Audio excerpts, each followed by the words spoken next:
The knob on top that's broken.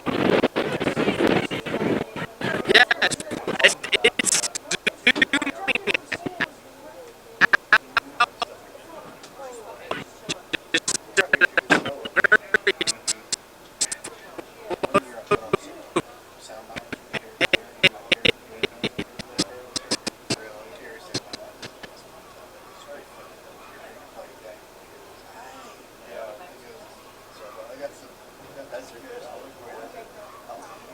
Omar, this is Jeff returning your call. I'm not for sure exactly what you're looking for. You might try calling 479-718-0724,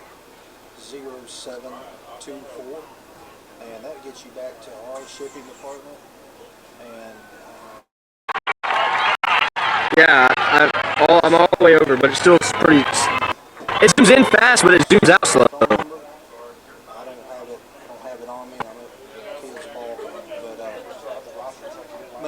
maybe that'll help you. Give me a holler if you need something else, Doug. See you. Bye.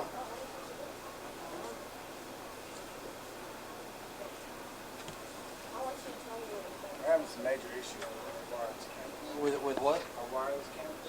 Our wireless? Yesterday, it worked just great. I mean, it was awesome. Yeah.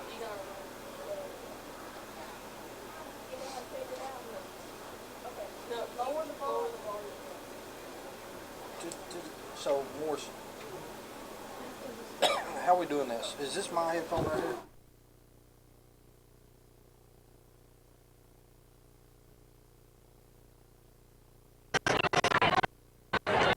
I'm thirsty. Do you want me to go get us drinks?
In Arkansas, over 600 cars a day illegally pass a school bus, putting lives at risk. So Everett is joining with area schools to promote the Flashing Red Kids Ahead school bus safety program. Always stop when you see the flashing red lights of a school bus. Children's lives depend on it. And report drivers to the police if they don't stop. School bus safety is everyone's responsibility. Remember, flashing red, kids ahead. Attention students, have you found a place to live yet? Don't move into high-rise, high-cost student living. Live somewhere comfortable, affordable, on the bus route, and close to everything you need. It's all at Mad Sky Rentals. 95% of apartments are rented in Fayetteville, so Mad Sky's places are going fast. Call today at 251-9403. 1, 2, and 3 bedrooms available. 251-9403 or online at madskyrentals.com.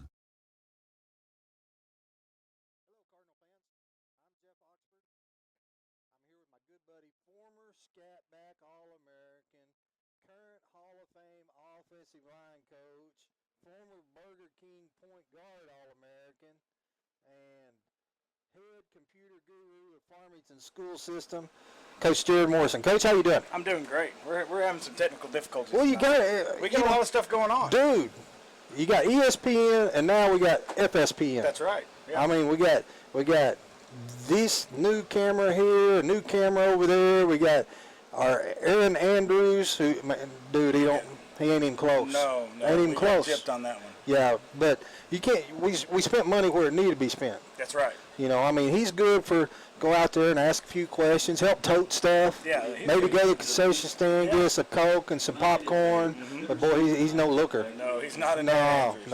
No. We get the equipment first, and then we'll get rid of Kel Petrie and Kerry Pitts, and we'll replace them with somebody who looks a little bit better. That's a great idea. Hey, Cardinals playing at home again tonight. We take on the Huntsville Eagles. That's right. You know, Coach Law, remember when he used to do this with us? Oh, yeah. Coach Law used to always say, you had 3 preseason games. Played one that you knew you was going to win, one that be a little tougher, and then one that be a big challenge. That's right. This one will be a little tougher. Yeah, but we won one last night, but in honor of 9/11, we're going to take a moment of silence, and we're going to take a quick break, and we'll be right back. Williams Tractor is a proud supporter of Farmington High School, academics, and athletics, and wishes all Farmington teams a successful season. Williams Tractor carries over 120 different lines of equipment and knows that tradition is as important on the field as it is in serving our customers. Good luck to all competitors and coaches. Williams Tractor would like to thank Farmington and the surrounding communities for their business and is proud to have served our customers since 1973. We came to Arvest Bank to see what makes it different. I love the app. I use it to deposit checks, snap the pictures, enter a few things, and then you just deposit. It's that easy? It's that easy? It's so easy to use, my dad can do it. What's the most unusual place you've used the mobile app? On top of a mountain in a snow cave in Vail, Colorado. While I was waiting in the drive-thru. The Deer Woods. Church. Arvest Bank. Our customers say it best.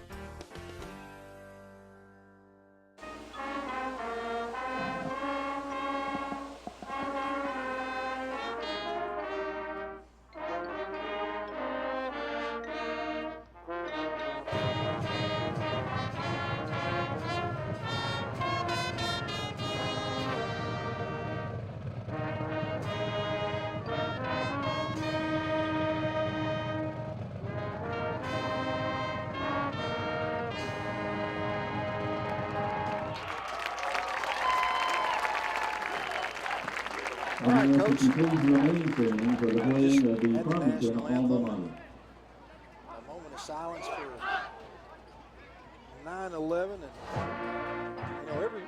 every year when this comes around, that you think about everything that happened that day and where you was at. That's right. I remember. I remember waking up early on I think it's Thursday morning. And when my alarm went off, I heard sirens on the alarm, and they were down at the scene on the radio and didn't know what was going on. But yeah, I think everybody remembers where they were when they heard about it and when they saw those towers fall. And so, it's been a long time, but we still remember. Back to the task at hand. What I was saying earlier is, you play one, you think you got a real good chance of winning. You play one that's a little tougher, then you play one, boys, we're going to play just about perfect to win. Yeah. Well, let me tell you what's a little different this year is, we've got 3 teams. Those 3 games, every one of them's challenged. Yeah, that's right. Prairie Grove's, was a challenge. They played a great game against us last week. Huntsville's much improved team. They got 9 starters coming back, and then next week is going to be Van Buren. And last year we kind of snuck up on Van Buren. They didn't really see us coming, and we snuck up and we played a great game and able to come out with the victory. This year they're not going to overlook us. Yeah. No, they're going to be ready.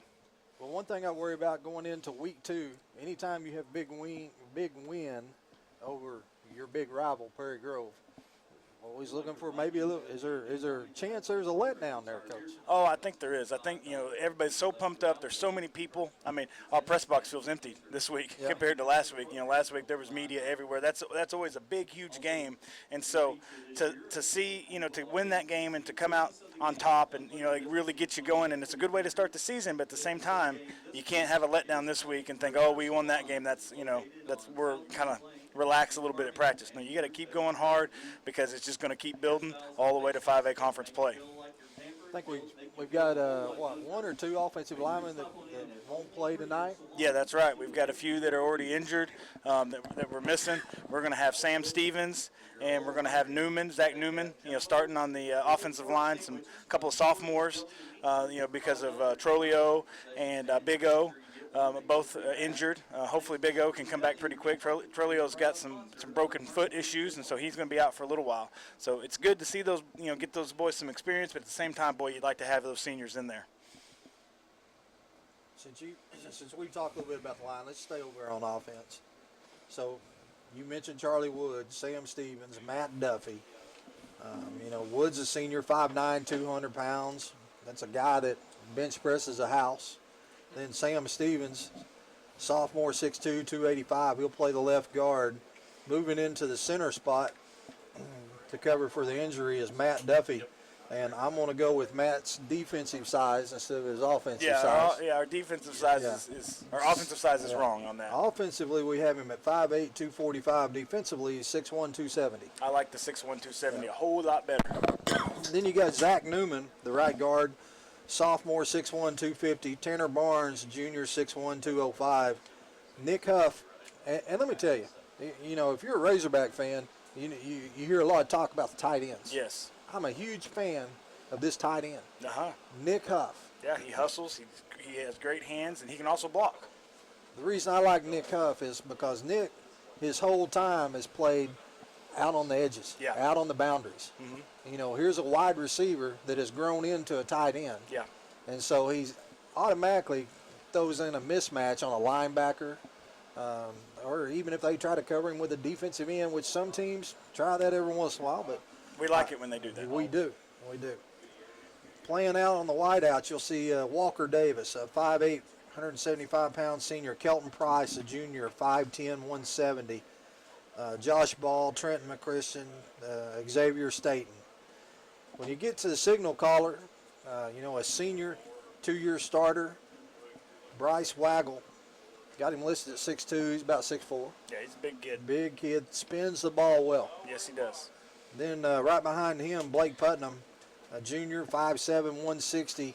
And Blake was making hay last week on those quick hits up the middle. Yes, he was. Had some good routes over the middle. That's a tough route for a receiver to run because you're probably going to get some contact as soon as you catch the ball.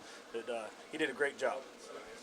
And then, once again, back in the backfield for the 3rd year in a row, starting tailback, senior, 5'11", 205, Justice Hobbs. And, Coach, here's a guy that's slimmed down a little bit from last year, worked hard in the weight room to get stronger, a little quicker. And he's off to a great start. Yeah, he is. He did a great job last week, averaged about 5 yards a carry. Did a great job of hitting the hole and then cutting it back whenever he saw an opening. So when you move over to the defensive side of the ball, the defensive end, you're going to have Justin Clark, a junior, 6'1", 210. Defensive tackle Matt Duffy, pulling double duty, senior, 6'1", 270. Josh Miles will be the other defensive tackle at 6 foot, 305 pounds. Caleb Williams at 5'10", 175, a sophomore who coached for last week at defensive end for a sophomore. I thought Caleb had a great game. Yeah, he did. He doesn't have a lot of size, but he has a lot of speed. And he uses that to his advantage. And so he had a great game at defensive end. He did a good job of closing. You know, against a wing T, that's a tough position. Moving to the linebackers, Justice Hobbs and Charlie Wood. And it's not very often you see a offensive tackle that drops back into the linebacker spot. As a matter of fact, you hardly ever see it. Yeah. But here's the case. You got Charlie Wood, who plays offensive tackle, and he's going to play linebacker. Outside linebacker, Kelton Price. Free safety, Skylar Montez, a 6'3", 170-pound sophomore. Stephen Paya, the senior, 5'7", 150, plays strong safety. Your corners, Walker Davis and Josh Williams. So defense, I thought, played a great game last week. Yeah, and they're going to have to play a great game this week. There's some good players from Huntsville. They're a much improved team. They got their quarterback, number 23, that's Levi Elsley. He's a great player, very dynamic. They want to get the ball in his hands. Number 22, their fullback, Jaron Evans. He's one that, you know, it's going to be him and Levi are going to be the ones handling the ball most of the time because they run a lot of that dive option. Why do we got to put up with a quarterback number 23? I don't know. Well, look at that, 22, 23, 24 on their players that are kind of, you know, I went over and talked to our coaches to say, hey, who on Huntsville do we need to watch? And these are the ones they said. I think they just picked the middle of the roster. That's what they said did. 22, 23, 24. People probably don't even exist. They got a senior defensive end, Manuel Aldaco, who's really good, and also Cody Stevens, number 31, their senior nose guard. I think they have him listed at 5'10", 230 pounds. You know, that's a good size for a high school player. You know, not too big. He's very mobile. He's very fast, and he's going to play nose guard, and he's going to come off the ball hard.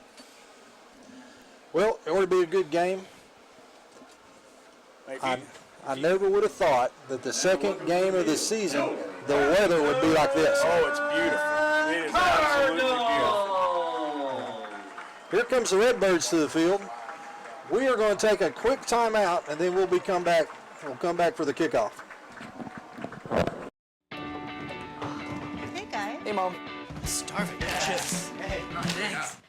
Oh, we're starving. What else do we got here? Crackers. Go. Oh, I'm starving. Oh, yeah, cookies. And the constant snacking with Tyson Anytizer's boneless buffalo bites. Yeah. Made with all white meat, they're the warm, protein-packed way to hold them over until dinner time. These are awesome. Also available in these delicious varieties. Thanks, Mom. If you would like to advertise during this broadcast, please contact our athletic director, Brad Blue, at 479-266-1806. Go Cards! All right, Cardinal fans, we're back. Once again, I did this last week too. I'm sitting here, we're talking to each other. I didn't even see who won the toss. I didn't either. Looks like we won the toss. Well, how do you know we didn't? Well, because Clayton Williams is on the ball. You know, he is the voice of the Cardinals, and he just told me. Hey, Al Michaels. If he tells me, I believe him. There was so we won the toss. Yeah. Coach Adams wants to put the Redbird offense out there first. Redbirds are going to be going right to left on your 68-inch big screen at home. Coach, we're up to 68-inch big screen. 68, we got bigger. Yep. We weren't near as big last week. Yep. So let's see, back deep, Trenton, Walker Davis, and Stephen Paya. I sure hope they kick it to Trenton McChristian. He was fun to watch last week. He's got some speed. He's got a burst of speed, and then he's got breakaway speed as well. He's a great player, fun to watch. It's fun to have back there because you never know what's going to happen. I don't think they'll kick it. I don't think they'll kick it to him either. Jack Roddy's got it teed up. I'm sorry, Manuel Aldacado. White hat says, all right, boys, let's play a little football. Here comes a kick going to be fielded by Putnam at the 20. Up across the 30, the 35 lowers his shoulder. It's going to get out to about the 37-yard line. So good starting field position for the Redbirds. And here comes Waggle and the boys. Coach Adams will show the coaches' interview and some of those players' interviews at halftime. We didn't really have time because of the Pee Wee cheerleaders. But Coach Adams talks about how he wants to get Waggle more active this game. Last time we played Huntsville, we ran it a lot. He wants to give him a chance to air it out some this week. Redbirds break the huddle. Huffin Looks like Huff and Trenton's going to come split to the near side. Davis and Xavier split to the far side. Hobbs, your lone setback. Here comes the quick out. Xavier's got a first down up right at midfield. Yeah, that's just a 3-step stop. It's our, everybody is running a 4-step stop. It's a 3-step pass. And they did a great job there. Picked out his receiver, pre-read. First down, Cardinal. Able to make a good throw there and hit him right as he turned. So just a good overall play. Redbirds break the huddle. First down and 10. Waggle's going to go up under center. Hobbs the lone setback. Wide receivers everywhere. 5-step drop. Waggle's now going to tuck it and run. Got a little room. He's at the 45. Tries to sidestep. Going to end up coming back a yard, but it's going to be a pickup of about 4 yards. Waggle's not a super mobile quarterback, but you look up there top where he was looking, and Walker Davis was being wrapped up and tackled there right across the line. They can hit him and they can hit him off the line, but they can't wrap him up. Second down and a long 6 with 11 minutes left to go in the first quarter, and Redbirds over in Eagle territory. Once again, 4 receivers. Waggle up under center. 3-step drop. Here's the pass to Huff. Huff is going to lower his shoulder, break one tackle at the 40, and get forced out of bounds at about the 32-yard line, 33-yard line. Coach, there's your tight end slid all the way out in the boundaries on a corner. Yeah, that was a great job there by Nick Huff. He did a good job of coming off and able to get the pass. But what really helped him there was the fact that if we were to show that again, what really helped him was how well Hobbs came off and got the block there. Putnam lines up in the slot. Now he moves into the tight end. Huff goes into motion. Here comes a handoff to Hobbs. He's at the 30 and gets brought down. There is a timeout by the Redbirds right before they snap the ball. Coach Adams calls a timeout. Coach, while we got time, the Farmington Senior High moms would like to thank the sponsors. They feed the pregame meal to the kids every Friday. Yeah. The football moms want to be sure and thank UAMS, University of Arkansas Medical Service, Command Pest Control, McNaughton Real Estate, Sky on the Town, Dr. Joel and Lynn Carver, John Winkleman, and Jesse Montez. Yeah, that's very, very appreciative, for those people to come out and help feed those boys and, get them a little energy before they start the game. Well, I tell you what, I'd like to eat too, Coach. Well, there's some pizza right back there behind you. Coach, we had pizza last week. We had pizza every week, Jeff. Now, hey, I got us hooked up, though. You know why? Why's that? Bobby Wilson. I talked to Bobby Wilson, and when it gets colder, Bobby Wilson's going to bring us some jambalaya. Yes. Oh, that'll be fun. I'm looking forward to that. Yeah. I'm getting hungry just thinking about it. I'm thinking about getting 3 more air conditioners up here to make it colder quicker. Yeah, I agree. Let's do it. All right, here we go. First down and 10. Redbirds break the huddle. Got the bunch package over here to the near side. Waggles up under center. Here comes the toss to Hobbs. Hobbs is going to be met at the line of scrimmage, and he's going to lose a couple yards. That's the first time here in actual game situations that we have lost yardage on a running play. Last week, every play we were able to pick up positive yards. That's the first time we've lost, and that's a testament to Huntsville's defense. They've got some great players up front, and they did a good job there of rallying to that. Well, I didn't like it. I didn't either. There must have been a penalty there had to be something illegal. Oh yeah, exactly. I agree. Did they have 13 men out there? I'm sure they did. I'm going to start counting them. Waggles up under center, 4 receivers to the far side. Now we're going to bring Walker Davis back over here to the near side. Coach Blue's play clock is down to 4 seconds. I have to hurry. Waggle snaps the ball. He's looking deep, and it's going to be overthrown and picked off at the 10-yard line. Back up across the 30, the 40. He's at the 50. Hobbs is going to give chase, and Waggle's going to tackle him inside the Cardinal 30 back to the 29, and that was Levi Elsey. Yeah, that's one of the players we talked about that we're going to have to watch. That's their quarterback there, and so he's definitely an athlete. We just sailed that ball just a little bit too much, got it underneath him. Well, let's see it. All right, let's watch it. Let's see what happened.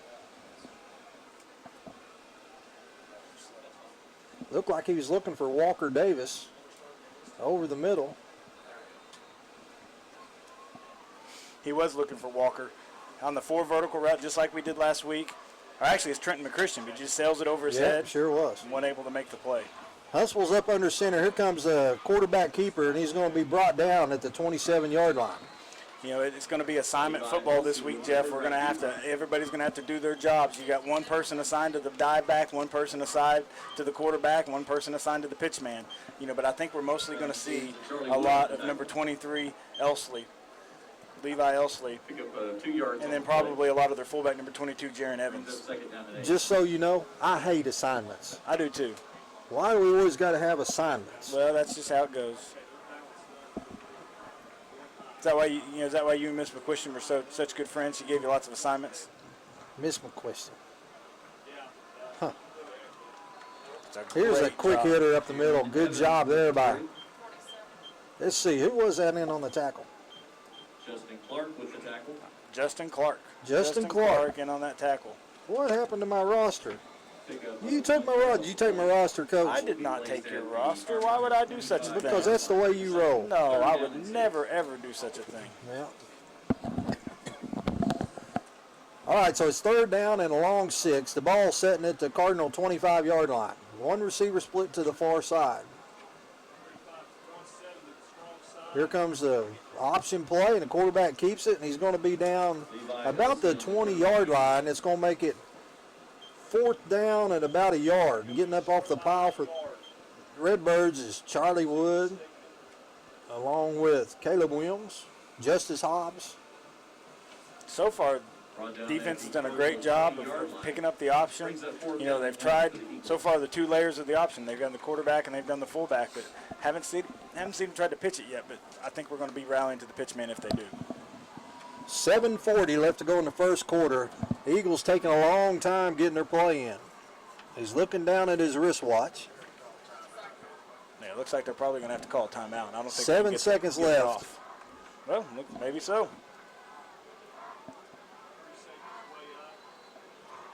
And they are going to call a timeout. Coach Tice calls a timeout on the far side. So we'll take a quick break with 7:22 left to go in the ball game, or in the first quarter, and it's 0-0. Things are changing in kitchens everywhere. Tony's Sasheries. People are replacing salt and pepper on everything they eat. Tony's Sasheries. Oh yeah, no more salt and pepper. Tony's Sasheries. Tony's Sasheries, famous Creole seasoning, brings out the flavor in all your favorite foods. Tony's Sasheries. Oh yeah, so put a little Creole in your kitchen. Tony's Sasheries makes everything taste great. Hi, I'm Susie Everett, inviting all of you in Farmington to come see us at Everett Chevrolet in Springdale. Make the short drive and shop Northwest Arkansas's best selection of new Chevys, like the sporty Chevy Camaro, the rugged Silverado, and the family-friendly Tahoe, completely redesigned for 2015. Experience a better way to buy your new Chevy at Everett Chevrolet in Springdale.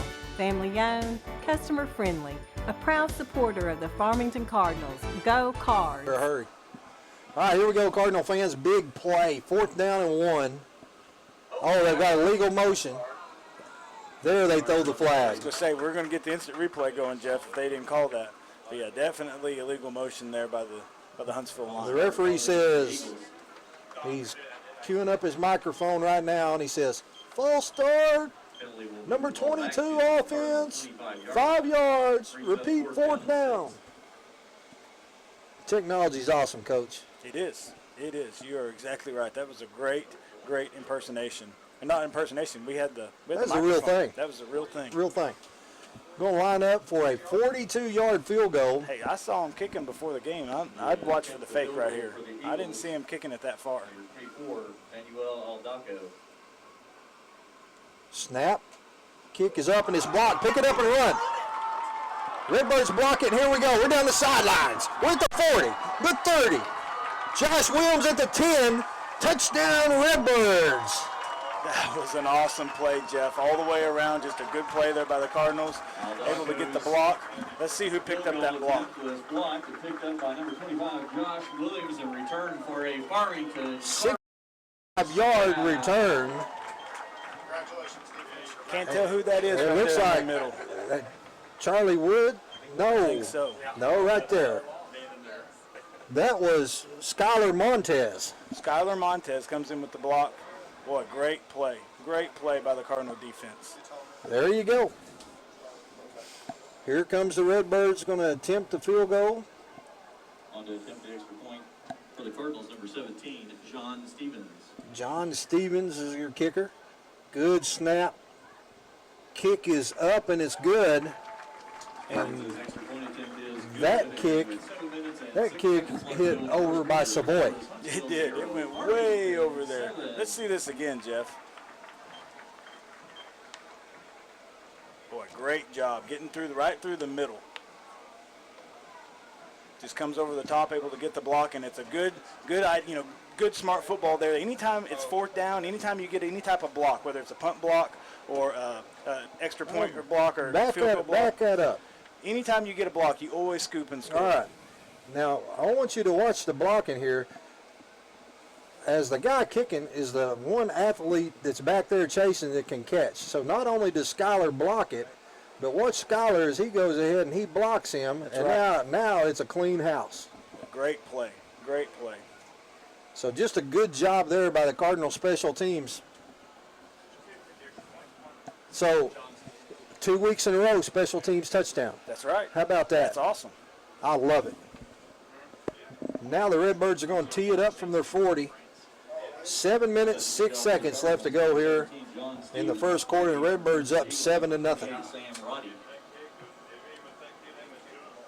Boy, that's a nice kick fielded back at the 11-yard line. Oh, my. Oh, that's a wedge buster there. Boy, Jeff, my goodness, I don't know who that was. Well, let me tell you who that was. That was Skylar Montez. Was it Skylar Montez again? Yes. Let's see it. You like seeing them hits, don't you? You're going to have to back it up further than that, Coach. Oh, we can do that.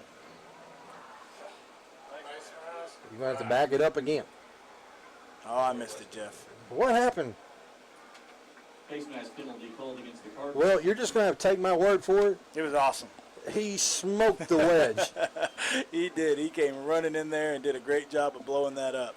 5-yard penalty at the So inadvertent face mask on the Redbirds. They'll set up Huntsville at the 44-yard line. Here you go, Jeff. I got it. You got it? I got it. Here's Montez right next to the kicker. The first red shirt down, and he's flying. Hello. Let's see if the Redbird defense can hold them again. Here comes the handoff to the running back. Going to be met in the backfield, or right at the line of scrimmage. And getting up is Charlie Wood, Justice Hobbs, Matt Duffy, along with, pick up a 1 yard on the play. Ball couldn't see who the last one was that got up. 45-yard line brings up second down and 9. I believe that was Sam Stevens. I'm really impressed with the way the defense is playing, Jeff. They're doing a great job of coming off the ball, playing assignment defense, not running up the field too much. You don't want to run up the field too much or you run right past the severe option play. So far, all Huntsville done is line up and try to run the ball. Look for them to try to air it out a little bit. Here comes quarterback option. Good job there by the... That was a great job by Kelton. Kelton Price turned him back in. Dropped on for a loss by Justice Hobbs. And then Hobbs come in to clean it up. So it'll be third down and about 12. Loss of 2 yards on the play. I think we're going to try to get us an interview from down on the sidelines, Jeff. Okay. Don't know if we got it set up yet. Third down and 12. Matt Duffy comes to the sidelines. He's limping a little bit. One thing I did see on that last play was a great job. We got them for a loss, but they had quite a bit of push on our defensive line. We're going to have to come out lower and not get driven back. Here comes the Eagles on their first pass play. And Walker Davis unloads. Goodness, Jeff. Him and Hobbs. That was a great hit. Let's see if we can show that here. Great job by Walker Davis and Hobbs coming in and making that tackle. Pick up of 3 yards. Ball will be placed at the Eagles' 5-yard line. Brings up fourth down and 9. Fourth down and 9. Stephen Paya is going to be back to field the punt. Nice kick. Paya is going to have an opportunity at the 15. He gets to the 20. Here comes, he's at the 25. Hobbs unloads on another one. But lots of big hits tonight, Jeff. Lots of big hits. And now we're going to get a flag for taunting, probably.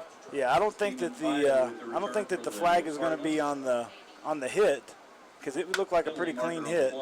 But I think it will be for unsportsmanlike conduct after the hit. Boy, he smoked him though. Here it is right here. Oh, we just missed it on the camera. Nope.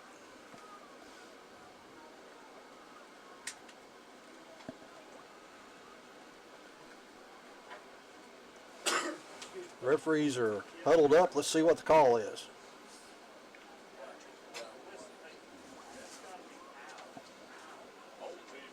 No, it's a holding. Now, see, that was really? I thought that for was sure it was way after the play. Yeah.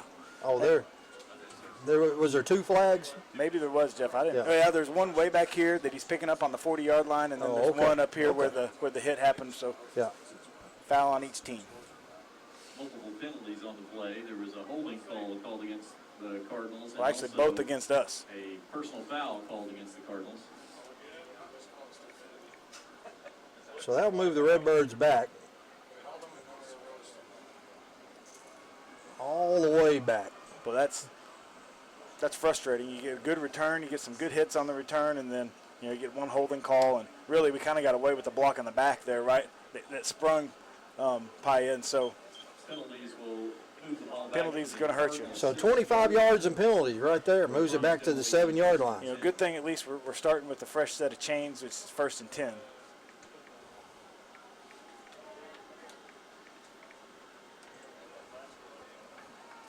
So Waggle's going to go up under center. Here comes the handoff to Hobbs. Hobbs plants his foot, gets to the outside. He's at the 10, the 15. Justice Hobbs with the carry. It's a great cut there by Justice to bounce that to the outside. He's able to get past the corner there and make it to the next level and pick up some good positive yards. Brought down at the Cardinal 15-yard line. So that's going to make it 2nd down and 2.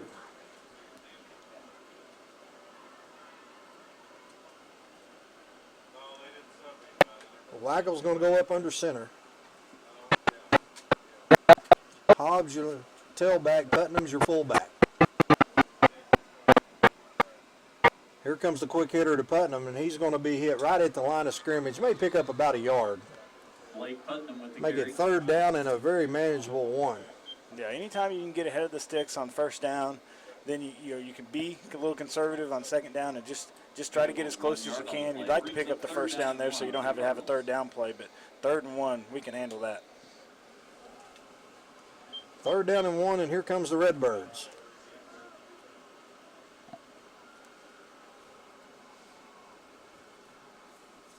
Waggle steps up under center. Here comes the handoff to Hobbs. Hobbs cuts it back. He's going to have a 1st down as it gets up close to the 20-yard line. We'll say it's at the 19. There's a flag. Well, where that flag was thrown sure looks like a holding call, Jeff, and that would be disappointing because it's going to negate that 1st down.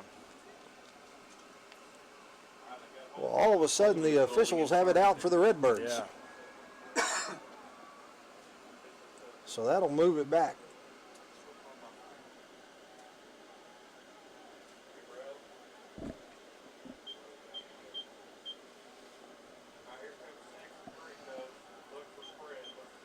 So that's going to negate the 1st down, and now it's going to make it 3rd and 8.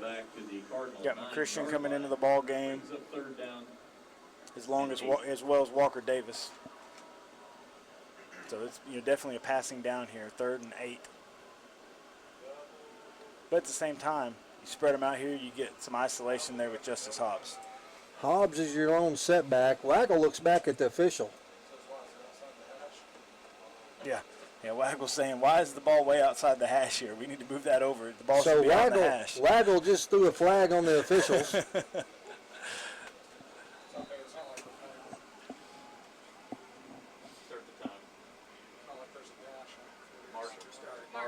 So here comes Waggle. Hand off to Hobbs. Hobbs trying to get to the outside, and he's going to be brought down right at the 11-yard line. So that's going to put the Cardinals. There's that Manuel Aldaco that we talked about. Great defensive player for Huntsville, able to get out there in the open field and make a tackle against Hobbs, and that's a good, big accomplishment. Usually Justice Hobbs is either going to run over or make the first man miss. So it makes it 4th down and a long 6. Redbirds short 1. And doesn't seem to be in a hurry to get there.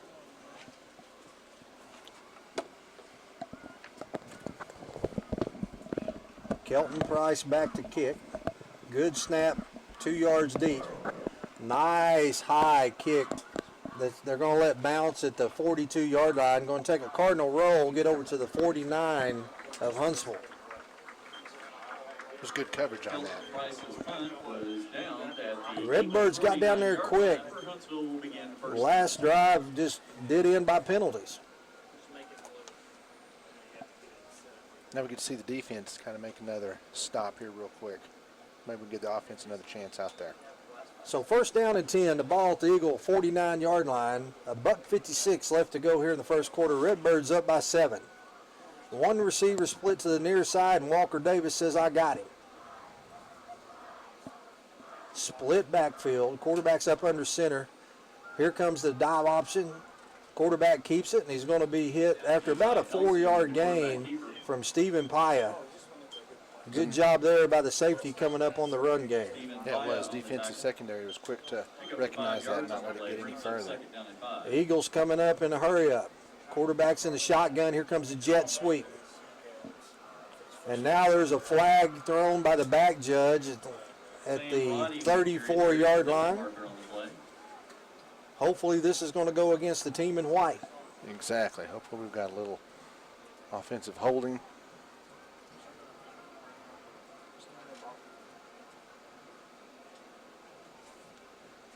Holding. There we go. Against Huntsville. Be 10 yards from the spot. Repeat, 2nd down. I don't even think we needed the replay to see that.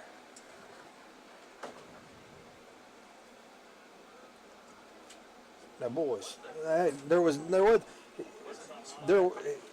marked it from the flag, but where the flag landed, there was nobody there. That is I appreciate him throwing the flag. I really do. I like it. But let's at least mark it from where the penalty took place. Yeah, let's get a little better spot. 3 receivers to the near side, lone setback. Quarterback's up under center. Here comes the fullback. He breaks a tackle. There's another penalty. Another flag on the field. And breaking more tackles, still running. He's at the 20, all the way down to the 18-yard line. But it looks like where that's thrown, it's probably going to be a holding. We'll take it back. Face mask. 5-yard face mask on the Cardinals. So add another 5 yards on there. There's a great run by Jerron Evans, the fullback. He carried them for about 15 yards. Yeah, he did. It took a whole flock of Cardinals to bring him down. Flock of Cardinals. You like that? I like that. That's a Pee Wee term. Oh, okay. You get to hear that a lot on Saturdays. 1st down and 10. The ball will be set at the Cardinal 14-yard line. Here comes the Eagles. Redbird defense bowed up last time.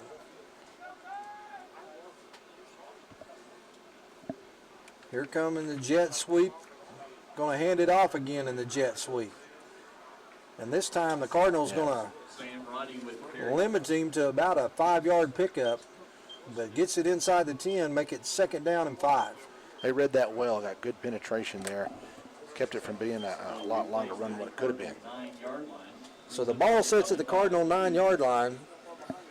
Walker Davis, along with Caleb Williams, in on the tackle.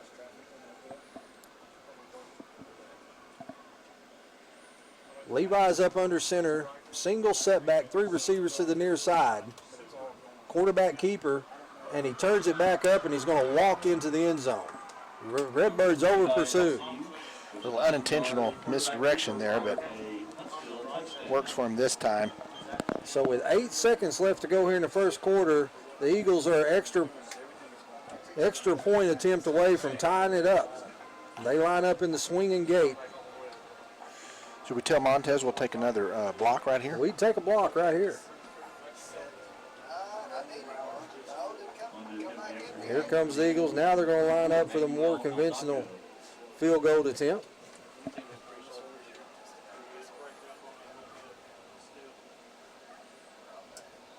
Kick is up, and it's good. So with 8 seconds left to go in the first quarter, Redbirds, the last 4 minutes of that quarter, got 8 up by penalties. So it's 7-7, and we're going to take a quick break, and we'll be right back. Looking for free checking that isn't free of extras? It's as easy as finding your nearest Arvest bank. Our free Blue checking comes with lots of features, including free online and mobile banking, and the ability to deposit a check just by taking a picture of it with your smartphone. And since it's from Arvest, you'll have the freedom of more than 240 locations and 7-to-7 banking. You shouldn't have to pay for convenience. Switch to free Blue checking from Arvest Bank.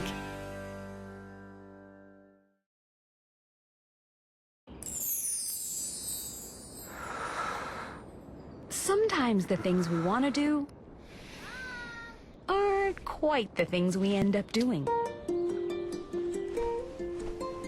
But with Tyson grilled and ready chicken breast fillets, you can make eating right a promise to yourself you actually keep.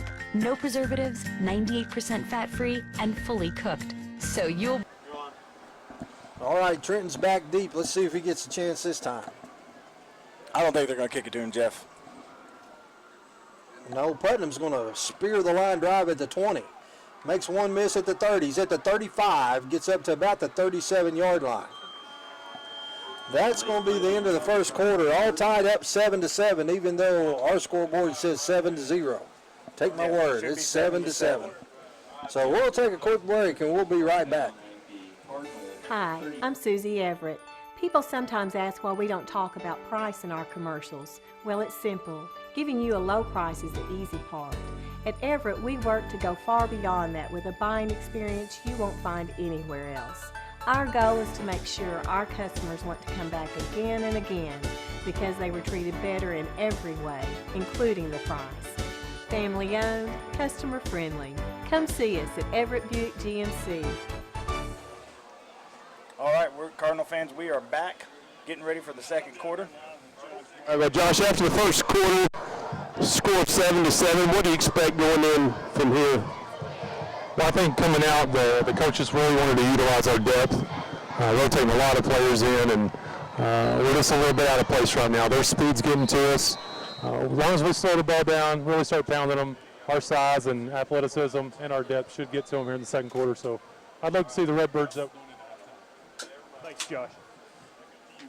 All right, Cardinal fans, thanks Aaron Andrews. As Weigel's going to drop back in the shotgun, he's going to have Putnam and Hobbs on either side of him.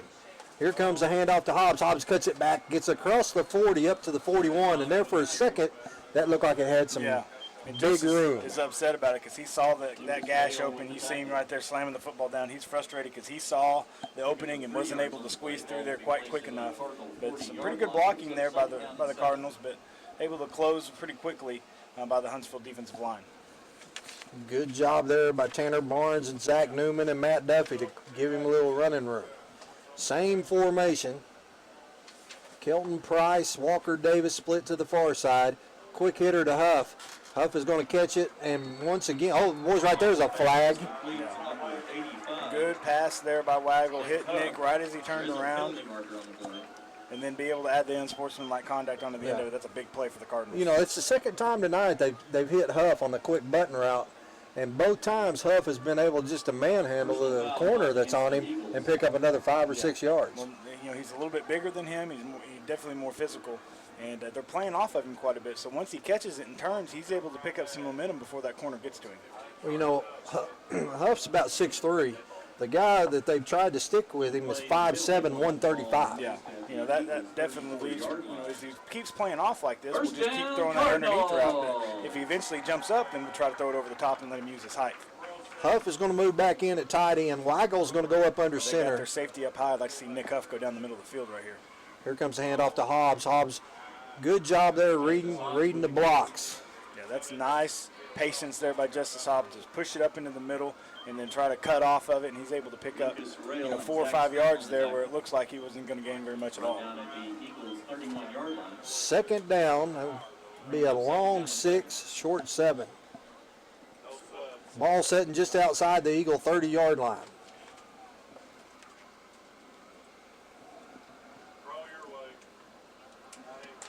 Waggle leads them up to the line. He's going to go up under center. Looks.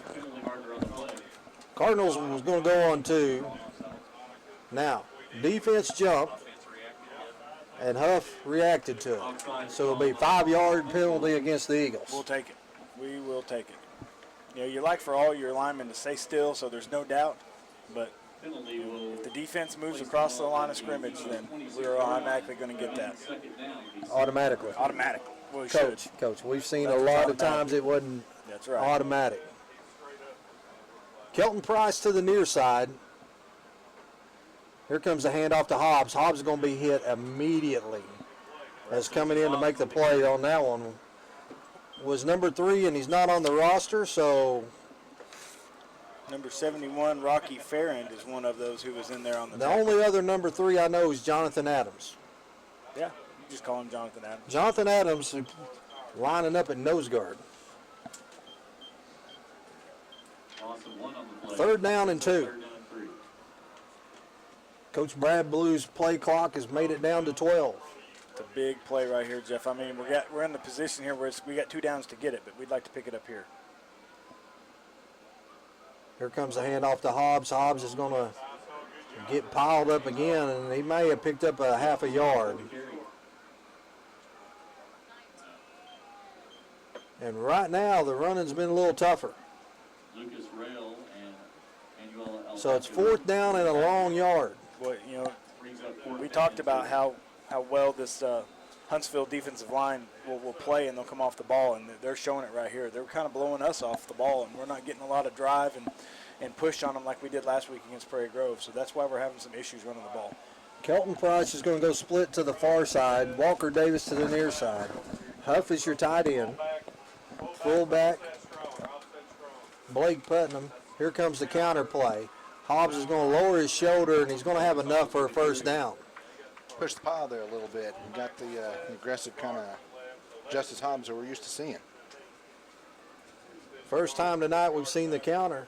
I like it. I do too. It's a little Farmington justice for you there, Coach. A little Farmington justice, that's right. First down, Cardinals. So first down and 10. Ball sitting at the 24-yard line. Waggles in the shotgun. Here comes Walker Davis. They're going to hand it off to him. He's got Hobbs out in front. He's going to get to the corner and get run out of bounds right about the 20-yard line. May have picked up about 2 yards. It's nice kind of seeing him come across there. I would like to see the offensive line kind of hold just a little bit better. That defensive front for Huntsville's aggressive, aren't they, Coach? It's about time. Look for Waggle to throw one over the middle. We'll take it. 8 minutes, 10 seconds left. We'll take a Huff, a Walker Davis, Trenton McChristian, whoever wants to catch the ball.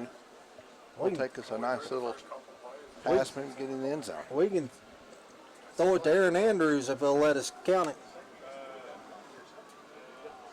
Well, she's easy on the eyes, isn't she? Redbirds are going to call timeout as there's some confusion. It looked like there for a minute that Hobbs was going to line up in a Wildcat, but 7-7 with 7:50 left to go here in the first half. The Redbirds deep in Huntsville territory. We're going to take a quick break and we'll be right back. I love having my friends over after a busy work week, and they love it when I whip up a healthy and delicious appetizer. Chicken quesadillas are one of our favorites, and I love to make these healthy and jazz them up by using my favorite veggies, whole wheat tortillas, and Tyson grilled and ready chicken breast strips. To start, you're going to add 2 tablespoons of olive oil to a non-stick skillet over medium-high heat. Next, add the mushrooms and the zucchini and saute until tender. Remove the vegetables from the heat and set them aside. Next, we're going to heat the Tyson grilled and ready chicken breast strips. They're going to take about 2 minutes on each side. These lean white meat strips are fully cooked and delicious. Then remove from the pan. Place your whole wheat tortilla in the skillet and add half of the cheese. Next, add your vegetables. All right, Waggles in the shotgun. Here. Oh, there we go. We're going deep toward Huff, and that pass is caught in between two defenders. Nice pass and catch. Good looking receiver, goes up over two of those Huntsville defensive backs and grabs us a nice little 6 points there. See there, Waggle just nice, had plenty of time. Huff timed his jump perfectly. Nice looking size advantage too. Went to the end zone. It was nice, just like you called it. Cardinals line up in the swinging gate. And we're going to fake it. And it's going to be to Walker Davis. Man, I love it. Last week we ran out of the swinging gate. Ran it straight up the middle. This time we ran out of the more traditional swinging gate. I like it. I do too. We caught them on their weak side. They were heavy on the near side, and there was really no one there in the backfield. You had to clear the tackle, and it was just all in the end zone. It was nice to see. Cardinals take an 8-point lead, even though our scoreboard says 7-7. Folks, you got to be patient with us here at FSPN. You know, we got all these new gadgets, and nobody knows how to work them. When Bo Blue left, it was tough. He was the Chris Berman of FSN. Yeah. FSPN, excuse That's me. right. FSN's Fox Sports Network. We don't talk about them. Redbirds got it teed up. 7:42 left to go here in the first half. We're showing a little life, a little momentum swinging our way. Let's see if the defense can carry it out. John Stevens has teed it up. High kick going to be fielded at about the 22-yard line. And going to get across the 30 up to about the 33, and they're going to mark him down. And getting up off the bottom of the pile looks like Jacob Gray.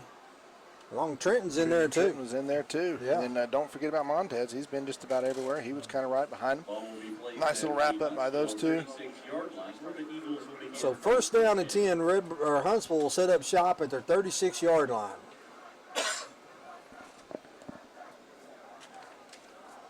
His defensive front looks ready to go. See if we can get a little penetration. Big here. Josh Miles in there, along with Justin Clark. Here comes the quick hitter up the middle, and Hobbs is going to meet him at about the 39-yard line and hold on until he gets a little help. He was right there. He read it just right. The defensive front, like I said, made a little opening for him, and he was right there to meet that running back for minimal gain.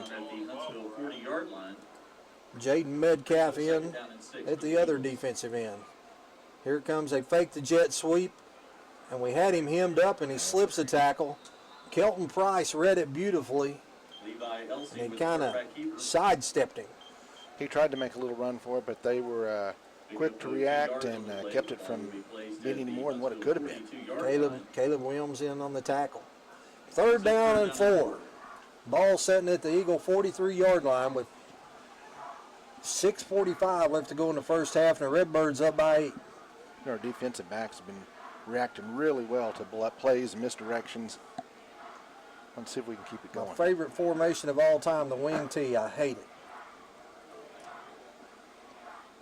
Doug Flutie checks out of the first play. Now he's going to keep it. Going to get around the end all the way up to about the 48-yard line. And there you go. He was met by the defensive backs once again reading that. Looks like they might get him a little spot for a first down. So it's first down and 10. Ball setting at the Eagle 49-yard line. Ball will be placed at the Eagle 48. Defense has been doing a lot of work tonight. One receiver split to the near side. Josh Williams is all over him. Quarterback drops back. He's going to go deep down the other side, and that pass is knocked up and incomplete by Walker Davis. Montez coming over the top to give help. Davis was running stride for stride with him. Great great play there by Walker. I'd like to see them keep doing that. This is the first time they've gone in the air all night, isn't it? Yeah, no, they threw a couple. They threw a couple earlier on. I was knee deep in research there on the side. 2nd down and 10. Wing T with the receivers split both sides. Here comes the quick hitter, and he's going to be hit immediately. And the Redbirds are holding on, and there's a flag. Charlie Wood, Caleb Williams. See what the flag is. You know, if they do got to go back up in the air, I sure would like for them to go against Montez and Davis. Another face mask. This dude is called like...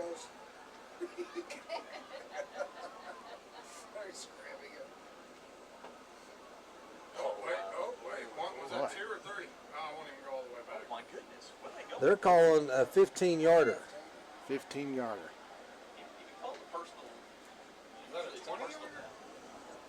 Well, 15-yard penalty. I don't know. I couldn't see it from up here. Do you think they could really see it down there that well? 33-yard line. Don't know. But it's a 1st down and 10. Ball setting at the Cardinal 33-yard line. Coach Sutton sends in the defensive play. Now the Cardinal line shifts. Quick hitter right up the middle, breaking tackles, and going to have enough for another 1st down all the way down to the 21-yard line. Right now, Jerron Evans, the Redbirds having a tough time bringing him down. Yeah, the defensive line might be getting a little tired. They're changing out a little bit, see if we can kind of refresh it and get some more aggression up front. Coming in for the Redbirds, Josh Miles, Jaden Metcalf. 1st down and 10. 5:25 left to go in the 1st half. The Eagles on a march. Redbirds up 15-7. Quarterback keeper tries to get to the outside, cuts it back in. He gets a little bit too much of a gain there. Got down inside the 15. That's going to be a pickup of about 5.5 yards. Defensive played most of this half. They might be getting a little tired. Well, we've been running a bunch in and out, but one thing I know Coach Sutton will address at halftime is with a bunch of broken tackles in the 1st half of this game, where last week, pretty sure tackling. Yeah, we were right on the mark last week. Ball's on the ground, and let's see who come up with it. And looks like the Huntsville Eagle has it. Right, got right back to the line of scrimmage, so we're going to make it 3rd down. It may have lost just a little. We'll call it 3rd down and 5. 3rd and 5. They're going to switch out a little bit on the defensive line, get us fresh, and see if we can't make a stop. Zach Newman and Sam Stevens checks in. We could really use a good stop right here. Change the momentum back our way, let the offense work a little bit before the 2nd half. 4 minutes, 5 seconds left to go here in the 1st half. Here comes the counter play, and it's going to be short of the 1st down, be about the 12-yard line. So that'll make it 4th down and 2. Well, the refs kept their flags in their pockets. I appreciate that. Now, see why you got to be so critical on the officiating. I thought that was what's the fun part about doing this. No. I thought you had told me before we began. No, now. 4th down and a long 2. 3:25 left. The Redbird fans up on their feet cheering on the defense. We need a big stop right now. Ball's on the ground. He picks it up. He is not going to make it. I don't know, boy. That's a great spot. Looks like he might make it. Yeah, he did. Generous spot. I never thought from the time he picked it up that he was going to make it, but got a lot of push. He did get a lot of push from the offensive front. Let's see where it comes up here. And it's a 1st down, so it's going to be 1st down and goal from just inside the 10. It's all right, guys. So 3:18 left to go here in the 1st half. Redbirds up by 8. Battle of the Birds. It is the Battle of the Birds. That's ornithology, isn't that right? Yeah, yeah. Morrison's a math fan. He might not know that. He can't add. Don't ask him any math questions. He can't add.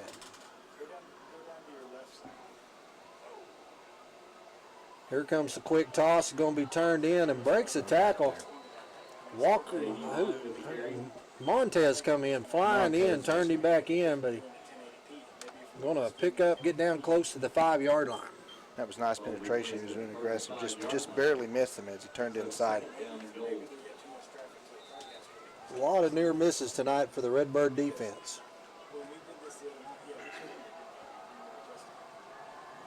Looks like there's been a lot of unintentional misdirection. And now they're going to throw it to the end zone. Quick hitter, and it's caught. Really kind of set that up with up the middle, up the middle, up the middle, and get your safeties kind of comfortable, and then all of a sudden you're going to go to the outside like that. So they hit Dylan Welch on the quick button route. Now they're a 2-point attempt away from tying the ball game. Caught him sleeping just a little bit back there. Hey, does the game clock run after a score? I don't think so. They're going for 2. Here they come in motion. The quarterback's going to tuck it, and he is not going to get there. There we go, guys. So that makes it 15-13. Redbirds are going to have 2 minutes and 22 seconds left.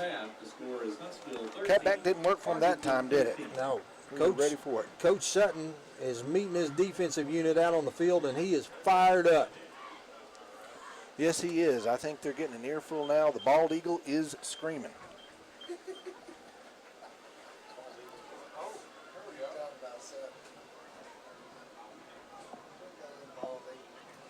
Well, I'm not going to tell Coach Sutton you called him that.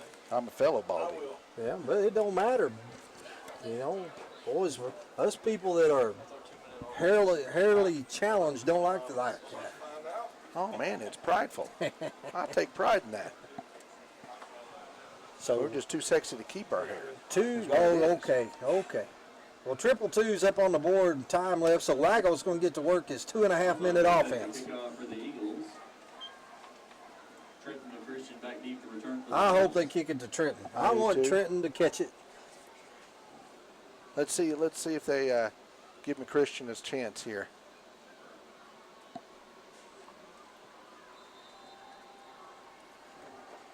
White Hat says, all right, kick it back here to number 3. They're going to pooch kick it. And, boys, you got to get on it. Ball, luckily, goes out of bounds. So the Redbirds are going to set up shop. It's kind of nice to have McChristian back there and help us with the field position. Even if he's not going to catch one, he's going to at least get us with some pooch kicks and some good field position. We'll take that. So first down and 10 at the 35-yard line. The kickoff, they'll have the ball placed at the Farmington 35-yard line. Redbirds up by 2, 15-13. We've got a nice, well-rested offense. Should be ready to go. Be exciting next 2 minutes and 22 seconds. Waggle's going to go up under center. Hobbs is going to be your lone setback.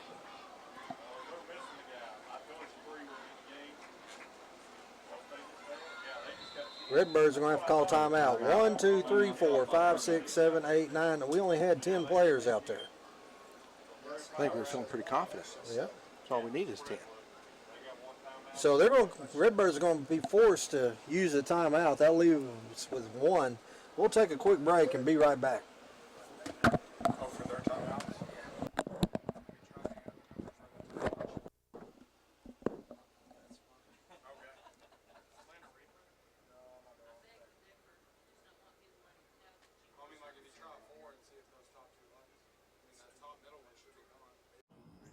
Farmington Schools is currently seeking both full-time and substitute bus drivers.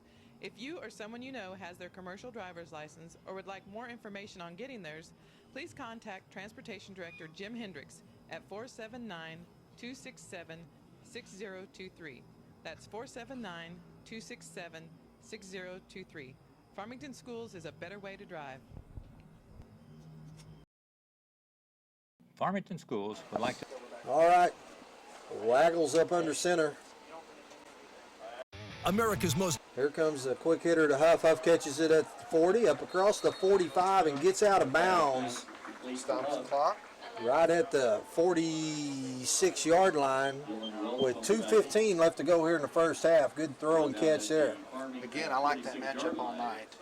He's got a nice size and already had one in the end zone. Spread it out, move the ball down. Maybe a little Hobbs to the outside or Christian outside. Get us a score before half. Well, Trenton and Nick are going to go split to the far side. Walker Davis over here to the near side. Here comes toss to Hobbs. Hobbs is going to get across the 50 all the way, get back out of it, and all they're going to say is inbounds. They're going to get down to the Eagle 45-yard line. That's going to be a pickup of about 8 yards. Still nice little pickup to the outside. Good blocking out there by Trey Gambino. Nice blocks, nice to show you Christian. And on the other side, that kind of opened up for Hobbs on the near side. Xavier Staten, Walker Davis to the near side. And now we got a whistle. And it's going to be a timeout again, charged to Huntsville. So with $1:40 left to go, we're going to take a quick timeout. We'll be right back with the Redbirds up by 2. Farmington Schools would like to thank Trinity Rehabilitation and Melinda Day for providing athletic training services that keep our Farmington athletes safe and in the game. Trinity has clinics in Fayetteville, Springdale, and Bella Vista. If you need outpatient physical therapy, please contact Trinity at 521-2232. Proud sponsor of Farmington football. While you're down there, you can also... America's most innovative off-road vehicles are all on sale during the Polaris Factory Authorized Clearance. Get our biggest rebate ever on Razor XP 1000. Save $1,000 on remaining 2015s while they last. Get our lowest price ever on Ace 4x4. This all-new off-road experience is just $64.99 after rebate. Get the year's best deals. All right, Waggle leads them up under center. Nick's going to be split to the near side. A whole host of receivers to the far side. Quick hitter that's caught at the 25-yard line. That's Xavier. Nice catch, and then sidestepped to safety, but couldn't keep his foot. It's all the way down to the 20 with $1:33 left to go in the first half. You got a lot of weapons on either side. First down, Cardinals. He's moved the ball pretty efficiently. I'm sure Waggle likes all those weapons. Waggle's up under center. Here comes the toss to Hobbs. Hobbs trying to get to the outside. He's at the 20, the 15, lowers his shoulder and knocked out of bounds. Knocked out of bounds at about the 12-yard line. What a nice little drive. Is there a flag down? Or somebody, what's the deal? Oh, we have an injury? Might have an injury. Somebody was hurt. It wasn't me. I'm feeling pretty good too. I might not be after the game. Bald Eagle caught him. Yeah, I know it. He's going to get all over you. Brings up second down and 1. 15-13. Redbirds got it deep down there in Huntsville land. Waggles up under center. Hobbs, your lone setback. Waggles looking them over. Says, all right, boys, where can I get you? He says, right there. Here comes the handoff to Hobbs. Hobbs cuts it back at the line of scrimmage, breaks a tackle, lowers his shoulder at the 5. There's another dose of Farmington justice for you. Yeah. I can do that all I night. like the fact that Waggle come to the line and pointed, said, Justice, run it right there. That's right. He told him right where he was going, and there's really not much they could do about it. Nope. Hobbs was brought down at the Eagle 3-yard line. So the ball sits right outside the 3. Putnam's comes in at fullback. Huff moves into the tight end. Hobbs is going to be lined up in the tailback. Here comes the handoff to Hobbs. Hobbs trying to get to outside, and he's going to be hit and brought down for a loss. Get to the 4-yard line. Game clock is down to 45 seconds. 40 seconds. Redbirds need to show a little urgency here. They were. He's moving. 35 seconds. Redbirds still huddled up. Now here they go. 30 seconds. Waggle got them up on the line. Here comes fakes the toss to Hobbs. Now he's going to hit. And there is the pass. And there's a little laundry too. There's a little flag on the play. Didn't see who caught it. Was that Putnam? Stephen Pye? I can't read the number. Should have brought my glasses. There's Putnam. What we got? We got a defensive holding, so it's going to be touchdown Redbirds with 17 seconds left to go here in the first half. They had plenty of time. They had plenty I don't know of why time. you was rushing them. I don't know why I was sweating it either. I tell you what, I like the play call over there. Coach Adams coming with some nice creative play call there towards the end. Faked the toss to Hobbs. Everybody went that way. Then Putnam slipped out from the offset fullback spot. Snap is on the ground. We're trying to pick it up and going to get swung down. So the Redbirds are going to be up 21-13. Looked like a good snap, just slipped through the hands. Yeah, that's unfortunate, Jeff. That extra point would have made a big difference there. Would have put us outside of the outside of a one score to catch up with them. That 1 point. That 1 point. It was huge. It was huge. It would have been 22-13. That makes it a 2-score game. Exactly. Yep. Even Bo Thomas could figure that one out. I had to think about it. I'm a math person. Yeah. Yeah. That's that Common Core math. Common Core math. Yep. I like it. Why you got to go off on Common Core? I like Common Core. I don't know why you always so negative. Hey, I've got some scores. Speaking of being negative, I got some scores, and you're going to like this one. All right, lay it on me. Okay. Shiloh Christian, 0. Springdale Boys and Beyond have 0. Bastrop, I guess that's how you say it, Louisiana, 14. 14. 14-0. Ball game. Bastrop. Ball game. Ball game's over. Yep. Where are they playing at? I think they're playing at Bastrop. I'm not quite sure. You know where that's at? It's in Louisiana. It is just across the state line. Really? You go down there to the state line and you turn right. And you go there by that little Casey's General Store, and it's back there about 4 blocks. Where they sell the crawfish? Yep. Great kick. Kick goes in the end zone. You know who John, is it John Stevens? Is that our kicker's name? Yep. John Stevens, he's a foreign exchange student. Where is he from? France. France. Yeah, he is from France. That, Clayton Williams is wearing a shirt from France today. Oh, really? It looks like the French flag. We gotta get the camera on here. Yeah. Let's show this. This big camera 3 there. Yep. We'll show. There it is. Yep. See that?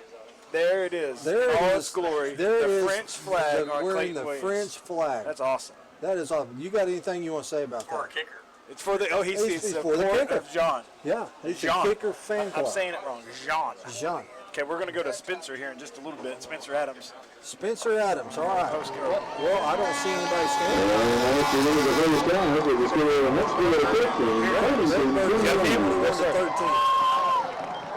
Guys, I'm down here live with Coach Spencer Adams. Coach, looked like in the second half you were really able to get the air game going. Yeah, we felt like we've moved the ball all right the whole game, but we keep killing ourselves. We've got to stop hurting ourselves. We'll be all right. Any surprises from Huntsville, formation-wise or defensively? Well, they're moving their front around a lot, which is kind of messing with our plays when we try to check out of stuff. But besides that, they're pretty much lined up like we thought they would. Thanks for your time, Coach. Good luck. All right, thanks, Aaron Andrews. Hey, Jeff, you know what we didn't do before the game? What's that? We didn't play the coach's interview. Yeah. We didn't play Weatherman Will. And you got to see Weatherman's Will. Oh, okay. His haircut. Okay, yeah. It was a little windy today. Yeah. You could judge the wind speed by his hair. Really? Yeah. Okay. And then we're going to show, we got the player interview. We got Justice Hobbs being played here. We got some stats. We'll go over those. Okay. I think this is us. Is this us? Okay, so here we go. First downs. In the first half, we had 11 first downs. We were 15 rushes for 45 yards, not nearly as good as last week. Average 3 yards per carry, which is still, that's good, but not nearly as good as what we had last week. We're 7 of 8 with 1 interceptions on passing. We got 100. 7 for 8? 7 for 8. So really, all 8 passes he's thrown have been caught. Completed, yeah, that's right. Okay. We're averaging about 23 yards per carry, or per play. All over because we had some big plays there towards the in the half. Third down conversions were 0 for 3. Fourth down conversions were 1 for 1. Huntsville, on the other hand, they're averaging about 3.4 yards per rush, and they've had 1 for 4 first down conversions, 1 for 2 on fourth down conversions. So there's some stats from the first half. We'll try to get you some scores and some other things when we come back after our halftime break. Well, I'll tell you what do you want to do? You want to do the coach's show? You want to do the weatherman wheel? We'll just do all of them. Let's do them all, then we come back. And I got somebody I want to talk to when we come back. Sounds great. All right, so Cardinal fans, Redbirds up by 8. We'll be back in a few.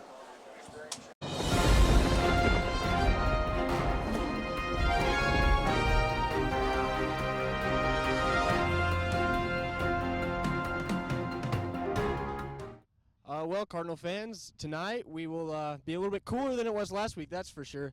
It'll be about in the 70s at the start of the game, and then it'll drop down into the 60s, actually. There was a chance of rain earlier, but it looks like it has cleared up, and there still could be some rain coming in, but I doubt it. And it'll be very, very windy tonight as well. As you can see, my hair's probably blowing everywhere. But that's it, and back to the broadcast. Hello, Cardinal fans. I'm Jared Morrison. I'm joined here by head coach Mike Adams. Coach, congratulations on your big win against Prairie Grove last week. Thanks a lot. Looking back at that game, a lot of good things happened, but at the same time, probably a lot of things that you guys were able to take in the film room on Saturday and learn from. Let's talk a little bit about the run game. Having a lot of success there, running with Justice Hobbs, just a single back, no lead blocker. Tell us a little bit about that. Oh, really plays into Justice's strength. We kind of tried to spread them out formation-wise and kind of even up the numbers, and we put a hat on hat with our offensive lineman and let Justice make cuts. And he's such a strong, powerful guy that even when he's getting contact at the line of scrimmage, he's going to make positive yardage for us. Real big plus for us, and I don't know if I've ever had this happen before in a game. We had no negative yardage plays in the run game. Wow. Not one. We made positive yards on every time we tried to run the football, so that's a big plus. As long as we can do that, we're going to have a chance to win football games. Looking at that offensive line, you were kind of a little worried because you had some sophomores that were having to start, but it looked like Big O got to get a few plays out there. Tell us a little bit about your offensive line. They did a good job, considering we had, some young kids in there. Zach Newman got his first start at right guard. He was playing. We moved Matt Duffy from guard to center and put Zach in there. And Big O played a few plays, but his ankle just wouldn't let him go, so we ended up putting Sam Stevens, another sophomore, in there. And then Charlie Wood, in the second half, had some cramp issues, so we had to put another backup in there. And so we got pretty conservative play calling wise in the third and fourth quarter. We didn't throw the ball much. I think we threw it maybe once in the second half, but with those young guys up there, we didn't want to take a chance. We had the lead, so we were going to be conservative and run some time off the clock, and that's what we did. Well, when you're getting close to 5 yards to carry, you don't need to throw the ball very much. Yeah. Let's talk a little bit about Trenton McChristian. He had a great game, was able to do a few things. Tell us a little bit about him and what he did. Trenton adds a real new dimension for us. He's got breakaway speed. It's obvious. He returned a kickoff for a touchdown, hit him on 2 big pass plays, really 3. We feel like he can get behind most people. He's a little bitty guy, but he's really quick, and he does a great job going up and catching the football. Down in this corner of the end zone, he had 2 guys in there with him, and he still went up over the top of them and made the catch. He's a guy that people are going to have to account for. Now, in the return game, you had a big kickoff return. They came down and scored, and then kicked off to us, and then right away he ran it back.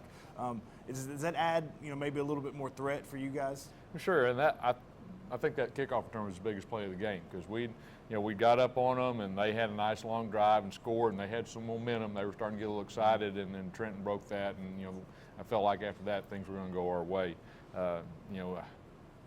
People are going to have to start worrying about where they kick the ball to us, because if they kick to him, he's got a chance. So that's something we're going to have to prepare for too as well. You were able to hit him going to the north on a big pass play up the middle, and you actually had him open earlier in the game. Was that a scheme play, or is that just one of our base pass plays? It's a 4 vertical route, but it's one of our base routes. But we recognized in the second quarter, if we got in certain formation, they're going to give us that single high safety look, and we kind of put that in our hip pocket. And as you said, we had it earlier in the ball game, but we got one of our linemen got beat on an inside move, and we had to get rid of the football. But we kept that for a special time. We knew we could get that, and it worked for us. Well, let's switch over and let's talk a little bit about defense. Defense, gave up some yards, especially on the ground, but they were able to come up with some big stops and some big turnovers when it mattered. Right. They had a 1st and goal in the second quarter. on our 8-yard line. We held them on 4 plays. That was huge for our defense to get a little confidence. And they had a good scheme against us. They, Coach Absher and his group did a good job, and they were influencing our ends, and that's why we were having so much trouble stopping on the inside. They were widening and then getting trapped, and it made it tough on us. We've got to come up with something for that next year, but our defense played well overall. Jake Oski, backup linebacker, did a great job and read the eyes of the quarterback and broke under a guy and made a big pick for us. So, overall, real pleased with our defense. We got a little tired, and we gave up some yards in the second half, but again, that's probably more as much a function of the offense as it was the defense, because we weren't going to, try and give them a lot of opportunities. Let's switch ahead now and look at this week. We got Huntsville coming up. We're going to play another home game, which is a positive. Tell us a little about Huntsville and what you expect. Huntsville is a much improved team over what they've been the last couple of years. They've got 9 starters back on defense. They're real solid up there. They're not real fancy, but they've got some size up front, and they know what they're doing. Offensively, they've got a new quarterback who's a real dynamic player. They run a lot of option, and they want the ball in his hands. He's the key for their offense. He can scramble, he can throw the ball well. We've got to get him contained, particularly in the option game. They run a lot of veers, all out of a bunch of different sets, so lots of motions, things like that kind of try and fool your eyes. So we got to be real disciplined in what we do with our eyes and make sure we read our keys. And everybody, when you're playing an option team, you got to play assignment football. You got to have somebody on a dive. You got to have somebody on the quarterback. You got to have somebody on the pitch. And their quarterback's a good enough operator. If you break down somewhere there, he's going to hurt you. What about defensively? Are we going to see anything different from them defensively? Defensively, they're a real base team. They're something that's different we don't see much of. They're a true 50 team. They're going to line up with a head-up nose and 2 big tackles and 9 technique ends, which we see very rarely. So it's something different for us to look at. We just got to apply our rules up front offensively. We should be okay. They don't do a lot of blitzing and stunting. They just play real sound, fundamental defensive football.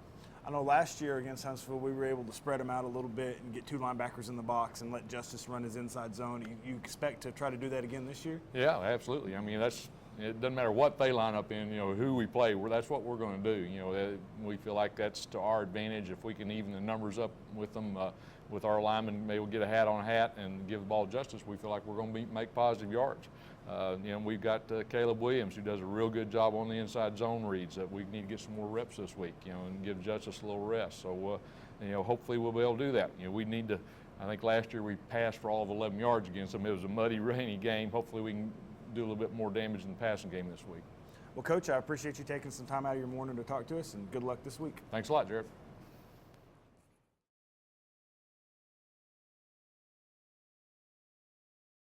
Hello, Cardinal fans. I'm Jared Morrison. I'm joined here by head coach.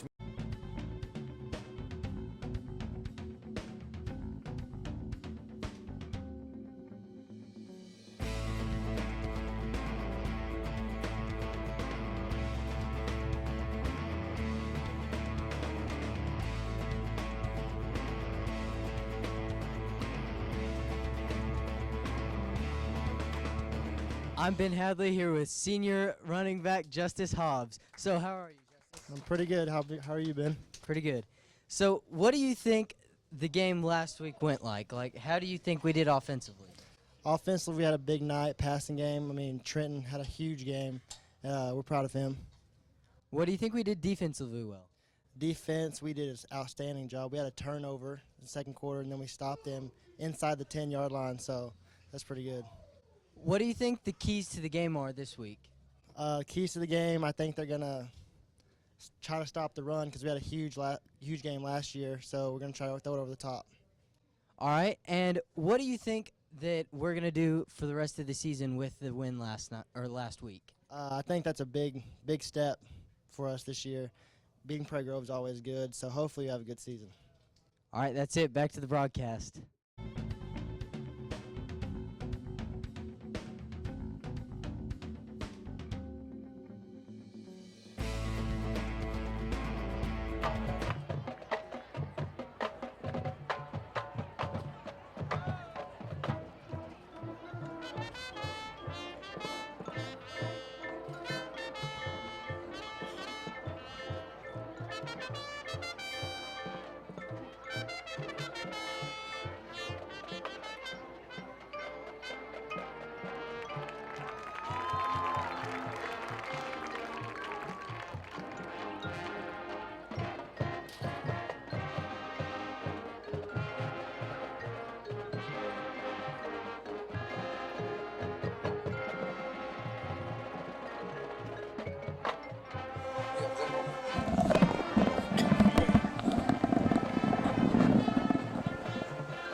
There's the Crimson Regiment.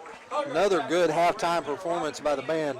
Did a good job there, Yeah, Coach. did a great job. You know, always do a great job. You know, under the tutelage of Jim Spillers. He's been here for a long time. He's been a great asset to this band and to the abilities and the talents that they have. And so it's always great to watch them. So, Coach, Redbirds up by 8. Yeah.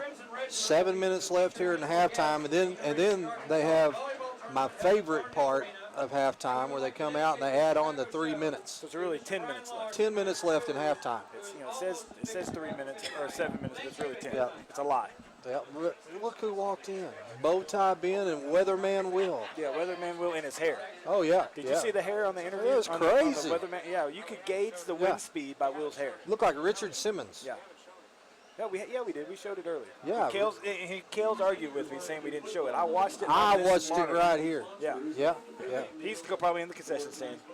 No telling where he was at. He's out flirting with the girls. There's no. Yeah. You know. We were giving Will and Ben a hard time, and then Kale had to interrupt. Now we're on. Well, you know, he's probably ripping off a Chuck E. Cheese. You should have heard him last night. Speaking of Chuck E. Cheese, tomorrow's his birthday, I think. Oh, he's going to Chuck E. Cheese. He can't go to Chuck E. Cheese. He got banned from all Chuck E. Cheese in North America. He can go to Toronto and go to El Choco. El Choco's cheese. El Choco's cheese. Yes, it's a small Spanish part. What about fast lanes? Can he go to fast lanes? He can't go there either. What happened at fast lanes? Did you not hear what happened on the laser tag? A laser tag. Yes. Oh, I figured it was on the golf carts. Well, on the go-karts. Well, that had something to do with it. You cannot take the go-karts into laser tag. I'm telling you, he's straight running idiot that night. Yeah, I mean, you're going to hurt some little kids. Yeah. I know that he's competitive, and I love winning laser tag. The more little kids I can shoot, the better, but I don't want to injure anyone. Coach, you cannot run a Chuck E. Cheese. Every Chuck E. Cheese in America frowns if you run up the skee ball ramp and drop the ball in. And he still couldn't get a perfect score. That's awful. Yeah. But that's why he plays baseball and not basketball. Coach, have you seen him? Play baseball? No, I'm just talking about anything athletic. Have you I've seen him play basketball. We have a little basketball tournament going where him and Will play me and Jeremy Schlinker. And, last game we won by 30. Dude, I mean this with the utmost respect. But you look up the definition in the dictionary for window liquor. You see Cal Petrie? It's him, man. It is him. And we wouldn't have given him a hard time at all if he just would have been quiet. Yeah, but no, he had to start it. He got a big birthday coming on. He's a big. He had to argue with us. He thinks he knows it all. You should have heard him last night broadcasting volleyball. He was all over the officials. I missed it. I was at Huntsville filming the junior high game. Yeah, every call the official made. Does he question him? Yeah, Bowtie Ben, he was being very constructive criticism. How can you not be proper and have constructive criticism if you wear a bow tie? I mean, that's just automatic. It's like Les Nessman. Yeah. But can't help it. No. You're official. That's right. But no, not old Chuck E. Cheese. He goes off on them. Well, I tell you what, there's 4 minutes left. We're going to take a quick break and we'll come right back, and when we come back... There's actually 7 minutes left. That's true. Yeah. But when we come back, I want to talk to a dude that used to hang out here at this school. They've kind of hanging out. Yeah, been gone. But I want to talk to him for a few minutes. Sounds great. All right. In Arkansas, over 600 cars a day illegally pass a school bus, putting lives at risk. So Everett is joining with area schools to promote the Flashing Red Kids Ahead school bus safety program. Always stop when you see the flashing red lights of a school bus. Children's lives depend on it. And report drivers to the police if they don't stop. School bus safety is everyone's responsibility. Remember, flashing red, kids ahead. Attention students, have you found a place to live yet? Don't move into high-rise, high-cost student living. Live somewhere comfortable, affordable, on the bus route, and close to everything you need. It's all at Mad Sky Rentals. 95% of apartments are rented in Fayetteville, so Mad Sky's places are going fast. Call today at 251-9403. 1, 2, and 3 bedrooms available. 251-9403 or online in madskyrentals.com. Williams Tractor is a proud supporter of Farmington High School, academics, and athletics, and wishes all Farmington teams a successful season. Williams Tractor carries over 120 different lines of equipment and knows that tradition is as important on the field as it is in serving our customers. Good luck to all competitors and coaches.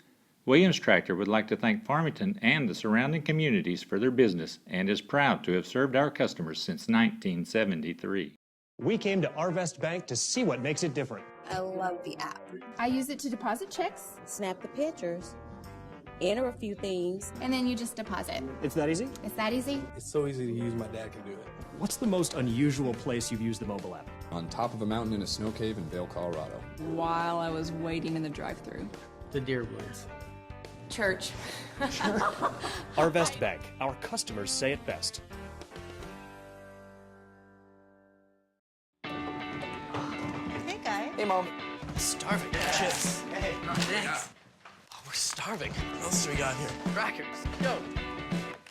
Oh, All right, Cardinal fans, we're back. Redbirds up by 8. Coach Morrison. Yes. Joined in the booth now by my oldest son, Barrett, who's been off playing Navy. That's awesome. We're happy to have him back.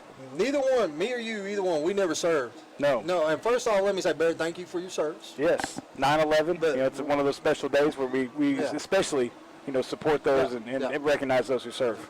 All right, now, Coach Morrison, I have some questions for you. Can I have the first question? Yes, go ahead. How did you turn out to be such an upstanding young man with this as a father? It's really a miracle. Yeah. Well, I've got more serious question for you. Okay. Do they let you drive the boat? No. No. They do Are not. you anywhere around the nuclear attack button? No, I'm not. Coach Morrison, I think we're good. I have more faith in our Navy every time he answers no. Could you see? I could just Believe see. it or not, government's pretty smart about I that. could just see Barrett driving the destroyer up the Illinois River. It'd be like Cal Petrie with his go-kart in the laser tag. Wouldn't it though? Yeah. Oh, he'd be having a good time. Everybody around him wouldn't, but he'd be having a good time. So let's see, Barrett. You're in Charleston, South Carolina. Is that anything like Farmington, Arkansas? Not at all. Well, it's different. Let's see. City, we got traffic. Now hold on. We've got a Casey's. We've got 3 stoplights. We've got a Come and Go. And a Walmart. And a Walmart. And a Sonic and a McDonald's. And a Subway, a car wash. What else you need? You don't need much else, but they got it all. Don't need it, but they got it. So you really don't do nothing, do you? Not a whole lot. Really? Yeah? Well, is it good to come back? Oh, it's great. So what do you think of the Redbirds? I think we looked pretty solid. We got to do a little more tackling. A little more tackling. Definitely. As Coach Botee would say, if you ever want to be a player, you have to tackle. Now you used to tell me all the time that Coach Thompson would tell you stuff, and you knew that it didn't make no sense, so you just didn't listen. So now you're telling me that you actually remembered something he said? I do. That one stuck in my head. Did it? Yeah. Well, that one, along with a few others, we're not going to say on the air. Yeah. Well, yeah, that's a good deal there. Coach Morrison, you got any other questions for the Sailor? Nope. No more questions. Well, I tell you what, we're going to take a quick break because they're in my favorite part of halftime, the extra 3 minutes, and then we'll come back and see if somebody catch up with Coach Sutton. If you would like to advertise during this broadcast, please contact our athletic director, Brad Blue, at 479-266-1806. Go Cards! Things are changing in sideline with Coach Sutton. Coach, looked like the second half you in the second quarter really kind of turned it around after the first couple of drives. We're getting our butt whipped up front. They're just driving down our throat, and we got to make some adjustments and come off the ball more up front and get some battles on their side of the football. They've done a good job just making plays and looking for the cutback. And the linebackers are coming over the top too far, but hopefully we got straightened out at halftime and we can get some stops. What do you expect the second half, Coach? A lot more than number 23. Thanks for your time, Coach. Well, Coach Morrison? He's honest, wasn't he? As Coach Sutton would say, we're getting our tail ends whipped up front. I can't say what the word he said because my mom would call. She would? Yeah, she would call. She's got your number. In fact, she might be here watching, Mercedes, my daughter, performed at the Big East, so she might be here, and she would somehow know that I said that, and she would be up here. She'd be in the door in no time. She's got mother's intuition. That reminds me. You talked about your daughter and how she performed out there. They had the Pee Wee cheer before the game started. We showed it on here. We had some sound issues. And that was awesome. Yeah. And you talk about it. I remember back, because I'm quite a bit older than you. Yeah. Quite a bit. You made that point well known. Yeah. Yeah. Just want to make sure everybody I knows. just want to say that your daughter did a much better job at the Pee Wee cheer than you did when you did it. Well, you know, she has matured athletically faster than I did. Yeah, yeah. So when I did Pee Wee cheer, I Yeah. was a little bit gangly, and Yeah. you know, I just didn't have the coordination that she has now, and so that's the reason. But I came into my own. By the time I hit 7th grade, I was all over. Yeah. Tumbling, you know, Yeah. all that. The Coach, cheers. you was tumbling because every time you tried to run, you tripped and fell, and you would roll, and then you jump up and throw your arms up like you. Well, that's, I was just about to say, Jeff, the difference between a fall and a proper tumble is it's just the landing. If you Yes, stick the landing. stick that's the all that landing. matters. Yeah, yeah. But, Coach, people with this, I wish we had more social media back then, because you could see people walking behind you with cards, and they'd hold up like a 3 or a 5 or a 7, you know. But, hey, the Redbirds are back out here. We're getting ready to kick it off. We'll take one quick break, and we'll be back and see if we can't get the Redbirds in the house with a W. Hi, I'm Susie Everett, inviting all of you in Farmington to come see us at Everett Chevrolet in Springdale. Make the short drive and shop Northwest Arkansas's best selection of new Chevys, like the sporty Chevy Camaro, the rugged Silverado, and the family-friendly Tahoe, completely redesigned for 2015. Experience a better way to buy your new Chevy at Everett Chevrolet in Springdale. Family-owned, customer-friendly, a proud supporter of the Farmington Cardinals. Go Cards! All right, Jeff. Well, we're waiting on the kickoff here. I've got some scores. I'm going Lay to it go on. through them real quick. All right, let's hear We've got Clarksville 6, Ozark 14. We've got Shiloh Christian 0, Bastrop, Louisiana 22. We got Gentry 35, Decatur 7. Wow. We got West Fork 6, Berryville 7. That's a close game. Good ball game. Mansfield 14, Greenland 0. Prairie Grove 16, Charleston 0. That's pretty impressive for Prairie Grove. Charleston usually has a pretty good team. Hey, got a high kick fielded at the 11-yard line. Got a little running room. Finds him a seam up over the 30 to the 33. Throw some more out there, Coach. So we got Alma 3, Springdale 0. Well, which Springdale? It just says Springdale, so I'm guessing Springdale High, not Harbor. Okay. We got Fayetteville 38, North Little Rock 7. Hey, Fayetteville's good, man. Yeah, Fayetteville's got a real good. Here's the Harbor score. Harbor 28. Looks like Missouri, Kansas City, Rockhurst 7. Boy, that'd be a good win for them too. Russellville 7, Rogers Heritage 0. Try to find some more 5A teams. Here's Valonia 20, Harding 14. Okay. Eagles up under center. 3 wide receivers split to the far side. Here comes the quick handoff up the middle. Evans again, and he's had a little payday all day. He's going to pick up about 3 or 4 yards. And Evans is doing the same thing that Putnam did to Perry Grove last week. Evans is doing to us. Yeah, we've got to do a better job, just like Coach Hutton was saying, of coming off the ball, stopping them at the line of scrimmage, not letting them get any push, because like Coach Adams talked about that interview at the halftime, they've got a good running back and a good quarterback there that they're going to pound it at us, and so far they've been pretty successful. You know, 2nd and 6 is good. Seegers split to the near side. Josh Williams over here. Quarterback drops back, and here he's going to go, and Josh is going to got a chance at that. Oh, through his hands. Great defense. Josh got in front of the receiver, and the receiver could never get to it. Josh tried to lay out, catch it, and couldn't, but Josh picked up a blocked field goal and ran it 65 yards. That'd be quite a night. An interception and a. He's had a very good night. So 3rd down and 7. Any more good scores? I'm trying to find. Would you? Hey, tell me who is winning between Springdale, the boys from Springdale and beyond, and the team from Louisiana? The team from Louisiana is winning 28-0. 28-0. I think. Isn't that what I said last time? You said 22. Oh, 22. Okay. I'm just wishful thinking. Hey, there's a great job there. Great job getting up off the pile as Walker David. No, I'm sorry. That's Caleb Williams. And Redbird down on the ground. Yeah, it looks like Caleb Williams was able to come in there and make the tackle. Looks like maybe a cramp from the looks of it. From the way the coach is running out there and getting him up, it's definitely a cramp. This big Matt Duffy is up. You know, it's cooling off a little bit. It's not nearly as hot and muggy as it was last week, so we should see less of those, but it's still going to be an issue when you got kids going both ways like we do. Hey, here's Union Christian 0, Mountainburg 21. Matt Duffy limped off early in the first half too. So 4th down.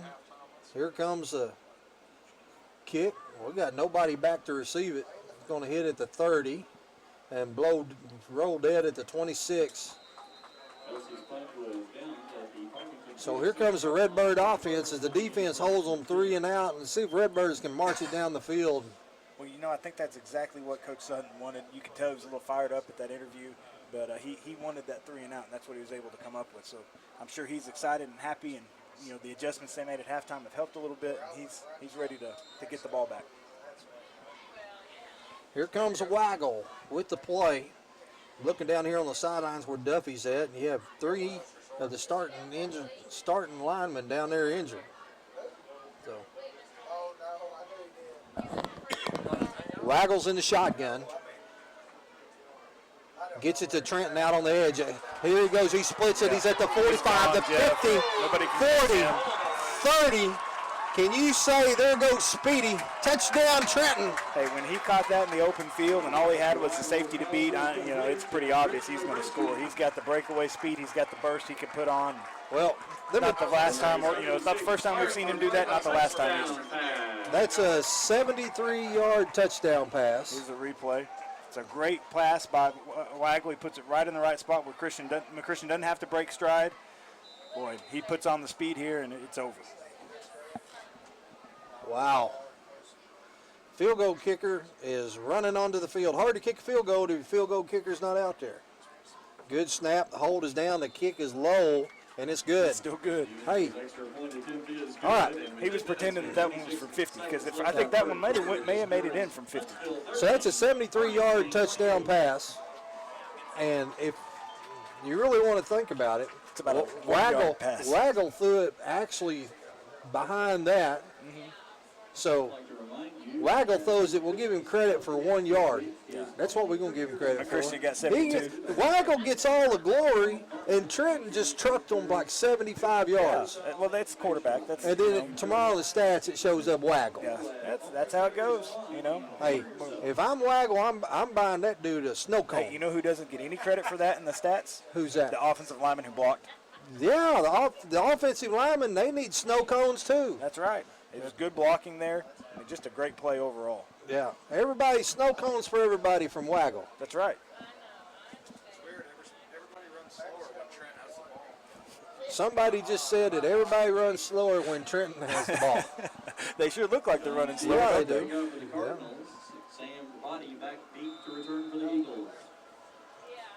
High kick. It's a great kick. That's right where we want it. Right on the numbers, nice and high. 20. Oh, he's got a little running room.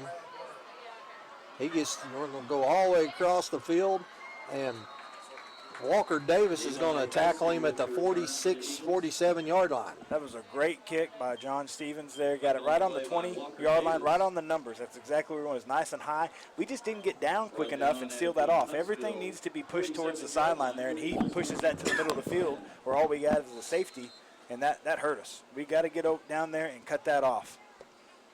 First down and 10. 10-15 left to go in the third quarter, and the Redbirds up 28-13. You know, great start to the second half by the Cardinals. They get a 3 and out. They get a touchdown on the very first play. Let's get another 3 and out here and really set the pace. There's a holding call. We're going to go back 10 yards from there, so it's going to be 1st and 20 for the Huntsville Eagles. Well, you could see that from up here. Justin Clark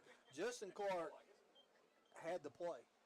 He was coming up. He was on the outside shoulder of the blocker, and as he was starting to peel off that blocker to where he can make the tackle, you could see the guy grabbing. And it's right here, right on the 50-yard line, you know, or the 46-yard line, but right here in front of the Farmington stands. He was wide out in the open. Everybody here was trying to reach him for the pocket to throw a flag. But luckily, the person who had the flag. I wasn't reaching because I knew the official saw it. You had total faith. And he was going to throw the flag. Yeah. Trent Harris is going to come split to the near side. Josh Williams has got him all covered up. Here comes the quarterback option. Nobody to pitch it to. Quarterback faked the handoff to the fullback, and then he went to pitch it, and the pitch man was not there. Yeah, he's like, I don't want that. Yeah. I don't want it. What are you Keep it looking away for? from me. I'm just looking at numbers here, Jeff. Yeah. That was Josh Miles on the tackle there. Josh had the fullback wrapped up. He realized he didn't have the ball. He let him go and then went and tackled the quarterback. He did a great job there playing two spots. And if the quarterback wouldn't have had the ball, he would have went to the next pitch man. guy. Yeah, Tackled him. he is all over the field. He obviously paid attention in film session. He just goes right down the line on that veer option. Two receivers here. Hey, here comes a screen pass, and that pass is incomplete. And you know what? That's probably a good thing for that young man. Yeah, because Charlie Wood was coming. Charlie Wood was on his way. He was on his way. Yeah. Fourth, what was that? No, it makes it third down, doesn't it? Third down and 20. You expect something tricky here. Tricky, I'm handing it to that fullback. Fullback, we've had trouble tackling him tonight. Coach Sutton told me before the game, if you see number 24 come into the ball game offensively, that's Manuel Aldaco that probably expects some sort of trick play, some trickeration type thing. I don't see him in right now, though. Quarterback fakes a handoff, drops back. Now he's under pressure. That pass is complete, but it's way short of the first down. As Coach, what did I say last week? Walker Davis on the tackle, but when you're in long yardage situation as a corner and a safety, what's the one thing you got to do? Don't let anybody behind you. No, Walker giving him plenty of room, good knowledge of how far they had to go. So, hey, we'll give you to that first stick, but you're not going to get me deep. Yeah, they didn't come up, they didn't bite on the play action there. They stayed deep and then came up and rallied to that throw. But they were just a little two-man route, one man deep, one man on about 15-yard out. Here's the kick. Redbirds just need to get away. And it hits at the 20, takes an eagle roll down inside the 18. We'll take it right there, Jeff. Now, you like the quick scores, but the defense is coming over here and says, offense, will you at least take 2 plays this time? Yeah. Well, really defense, how many plays defense been out there? They've been out there 6 plays. Yeah. If you count the punt return, I don't know. We don't count the punt return. So 6 plays. 6 so plays. They're not too tired. Even if they were tired, as pumped up as Coach Sutton was, I don't think they'd show it. What do you think was said at halftime? I could only imagine, Jeff. I could hear it. I've been in on those halftime speeches before. Yeah. I'm sure that Coach Sutton wasn't the only one that was a little pumped up. Duffy checks back in at center. Waggle's going to go up under center. Putnam's your offset fullback. Hobbs your tailback. Walker Davis is way split. Here comes the counter play for the second time tonight, and Hobbs is going to be hit about the 20. Pickup of about 3 yards.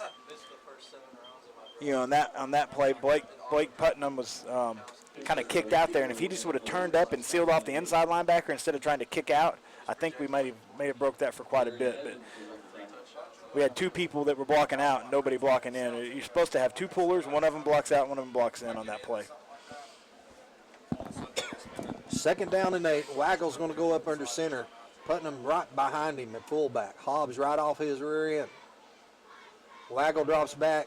Here's the pass over here to Xavier. That's Walker Davis. Oh, it's Walker Davis. Walker makes the catch and gets up to the 30-yard line. That's a first down. Somebody help me out. I believe that is 10 for 11 on passing tonight. I think you're right.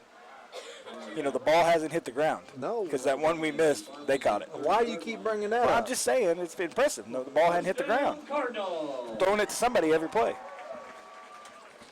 Like Romo. So Romo throws more to the other team. Waggle's going to line up in the shotgun. I like his formation here. 2 receivers to the near side, and here goes Trenton in motion. I like that play. Oh, man. And Hobbs knows it. Yeah. He is one step away from breaking that one. Well, there's one of their players that we said to watch, Manuel Aldaco, coming in and making that tackle. But if he hadn't have got him by the shoestrings there, it was big. Hey, watch for us to line up in that play somewhere, some other time, and give the ball to Trenton on that jet sweep. I like that play. That's a great play because you got 2 big-time players with lots of speed and power that you've got to key on. You got Trenton McChristian coming across, and then Hobbs getting it the other way, and then, Waggle could keep it if he wanted to. So lots of things the defense has to account for. Waggle's up under center, 2nd and 9. Waggle drops back. Now he's going to tuck it, and he is going to get about the 32, 33-yard line. And if he he may have tucked that one a little quick because Putnam was breaking free over on the far side on the flats. Yeah, he had a little bit of time. I think it was a three-step drop by the quarterback there, and so when he didn't see anybody open, he just said, "Hey, I'm going to try to get what I can." But he had good enough protection there that he could have maybe waited a little bit longer. 3rd down and an 8. Ball setting at the Redbird 33-yard line. 3 receivers to the far side, 1 to the near side. Waggles up under center, drops back, and is going to be unloaded on as somebody missed the block. Yeah, somebody coming off the edge there.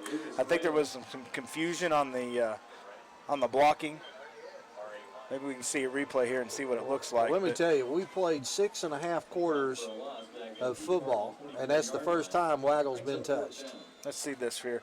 I think the offensive line is going to slide to the left, and then Hobbs should come over here to the right, but I don't know if he feels off the edge. Yeah, the offensive line slides to the right. See, Hobbs goes the wrong way. That's our 80 pass series blocking. The offensive line goes one way, the tailback goes the other to block off the edge, and just a little confusion there. I like the instant replay. That's nice. Yeah. You actually see what happened. Price back to kick. High spiral kick, fair catch called for at the 42-yard line.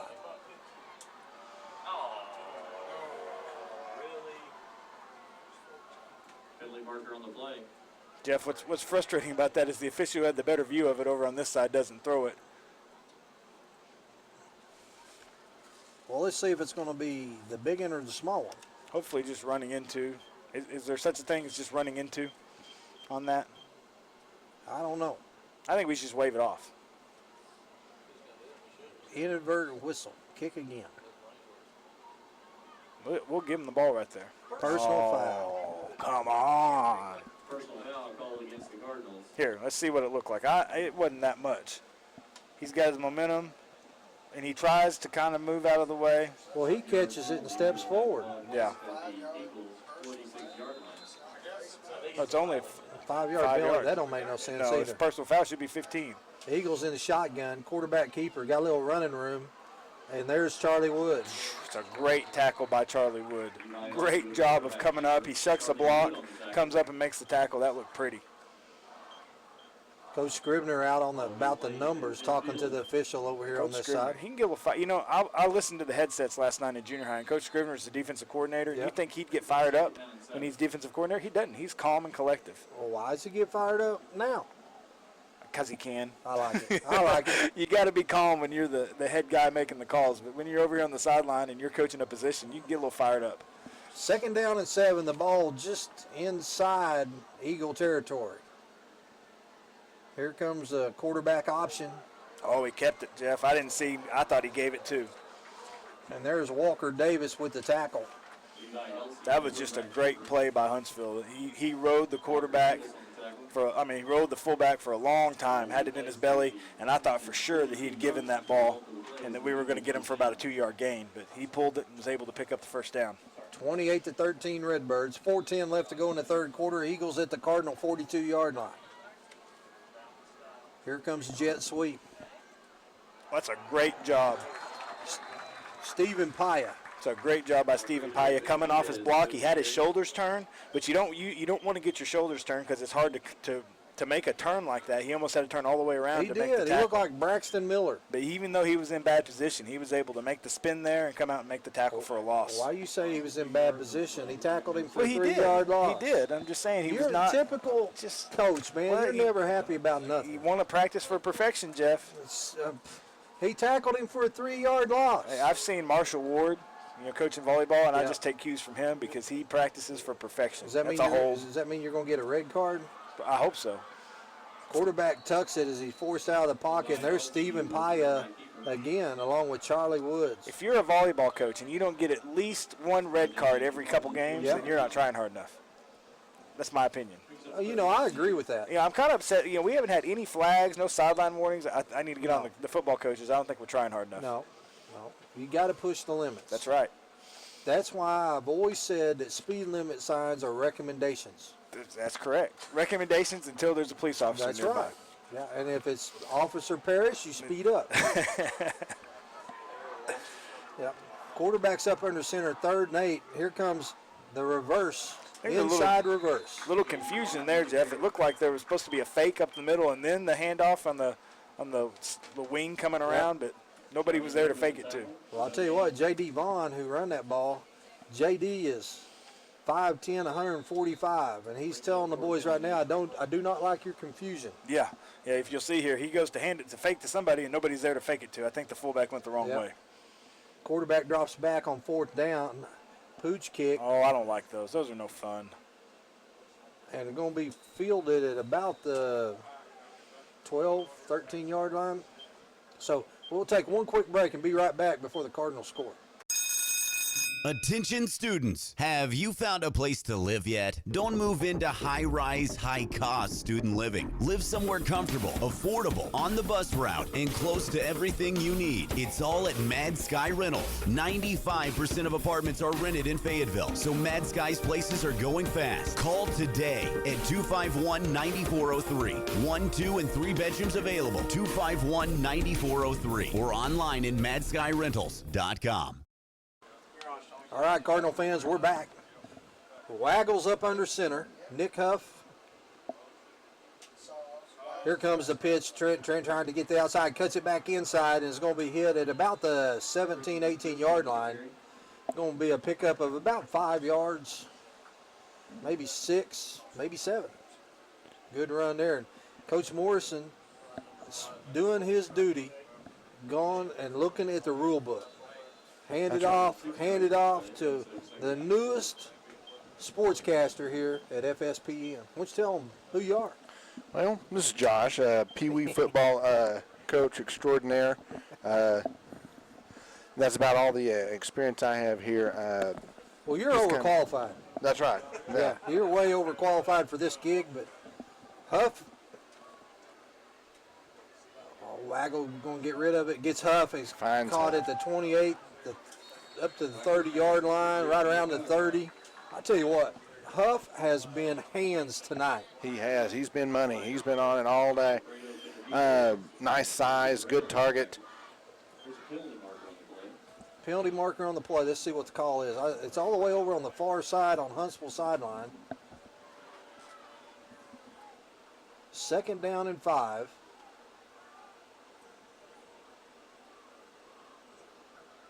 False start against the Redbirds. Well, replay. Let's look. They said false start. Now, he's on Google still here. He's still looking up the rules. Oh, never mind. There. He's still looking at rules. Yeah. Here we go. Let's see. It's over on the far side. Oh, there was. Our slot was moving in. All right. They were right. See, I told you, Morrison. They were right. So that's going to make it 2nd down and 8. And all else fails, listen to the refs. You're going to lose your job. Yep. We will demote you off the program. Oh, we're back to Pee Wee football. Waggles up under center. Huntsville showed blitz. Now they back out, and here comes a handoff to Hobbs. Oh. Boys, now that's what offensive line. And there's another flag.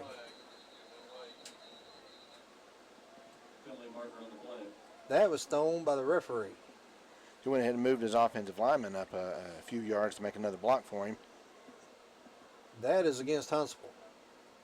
Face mask against the Eagles. Now we get a face mask against the Eagles this time. Yep.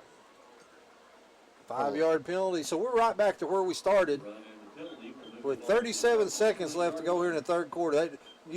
That's like a minute and a half of my life I can't get back. And we're right back to where we was a minute and a half ago. That's right. 2nd down and 2. Redbirds up by 15.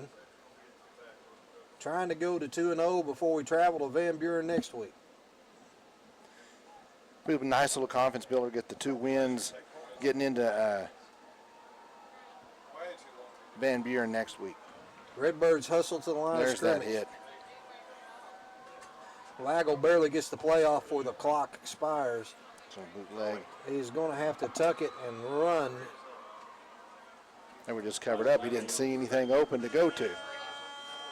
So that's going to be the end of the quarter. So with the Redbirds up 28-13, we'll take a quick break and be right back. Williams Tractor is a proud supporter of Farmington High School academics, and athletics, and wishes all Farmington teams a successful season. Williams Tractor carries over 120 different lines of equipment and knows that tradition is as important on the field as it is in serving our customers. Good luck to all competitors and coaches. Williams Tractor would like to thank Farmington and the surrounding communities for their business and is proud to have served our customers since 1973. We came to Arvest Bank to see what makes it different. I love the app. I use it to deposit checks, Snap the pictures, enter a few things. and then you just deposit. It's that easy? It's that easy? It's so easy to use, my dad can do it. What's the most unusual place you've used the mobile app? On top of a mountain in a snow cave in Vail, Colorado. While I was waiting in the drive-thru. The deer woods. Church. Arvest Bank. Our customers say it best.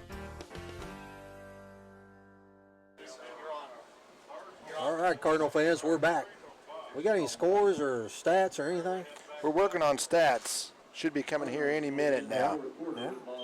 Well, they got to go all the way up in space, bounce off the FSPN That's right. satellite, come back down to FSPN before we get them on. Coach Morrison, that's my boys from Springdale and beyond doing. Oh, well, never mind. I guess he's not listening to us. So here comes the Redbirds, 3rd down and 2. Ball at the 20-yard line, waggles up under center. Quick hitter. Here comes a wide receiver screen, and Putnam is not going to get there. They read that one. I've got a little bit of stats here for you. Throughout the first 3 quarters, we're 20 for 46 on the rushing yards, passing yards. We are at 192 passing yards. Yeah. Well, Redbirds are going to have to punt it. 9 for 10 passing. 9 for 10 passing. That's pretty good. It's real good. What's that math-wise, Coach Morrison?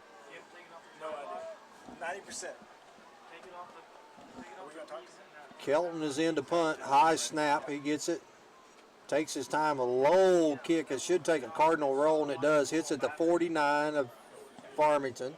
Across the 45 to 40. Going to be field knocked dead at the 36. Guys, I'm down there on the sideline with Josh Waggle.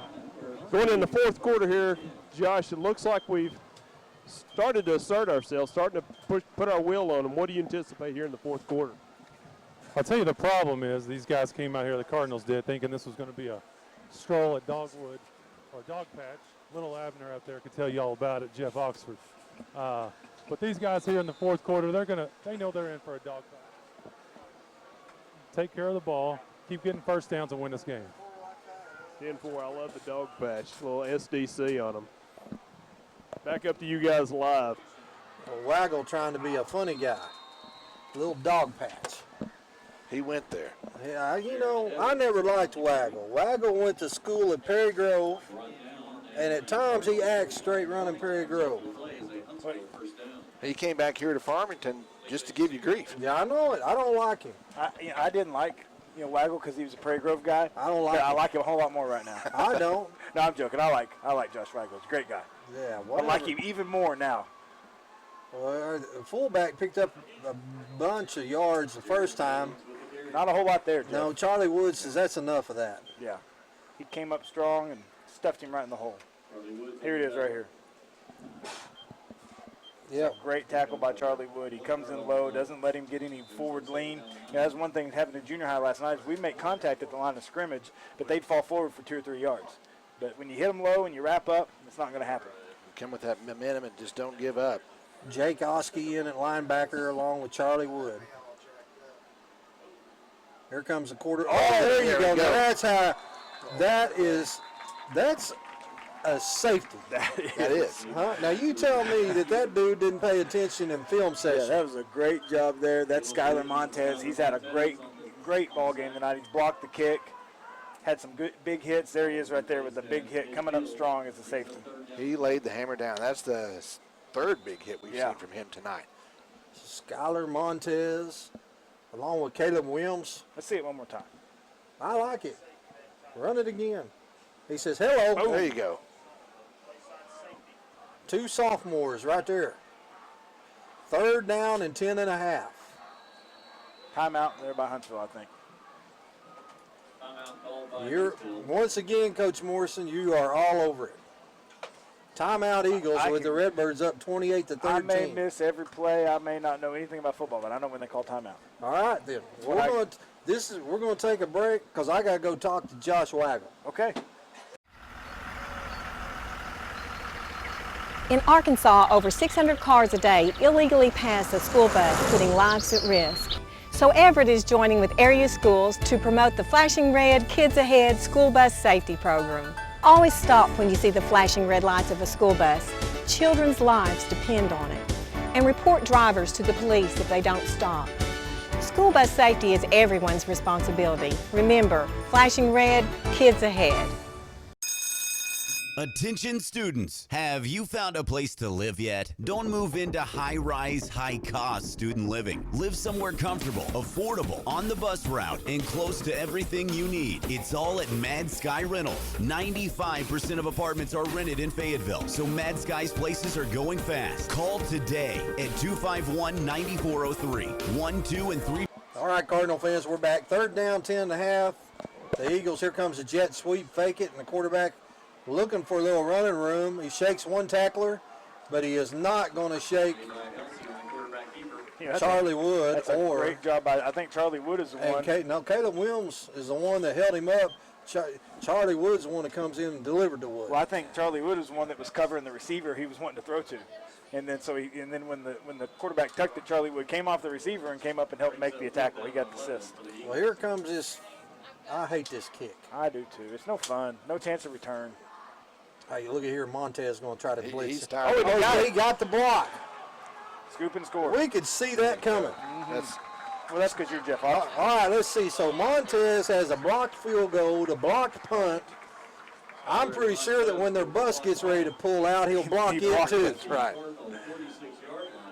It's a great job. He came off the edge. He timed it up just perfect. Here he comes. Here he comes. You see him sneaking up, and then he times it, and he's able to get in there and get a good piece of it. You can see that one coming. He finds those seams and gets where he needs to be, and he doesn't waste any time about it. So Redbird's going to set up shop at their own 46-yard line. Caleb Williams is going to check in. Justice Hobbs is going to come to the side.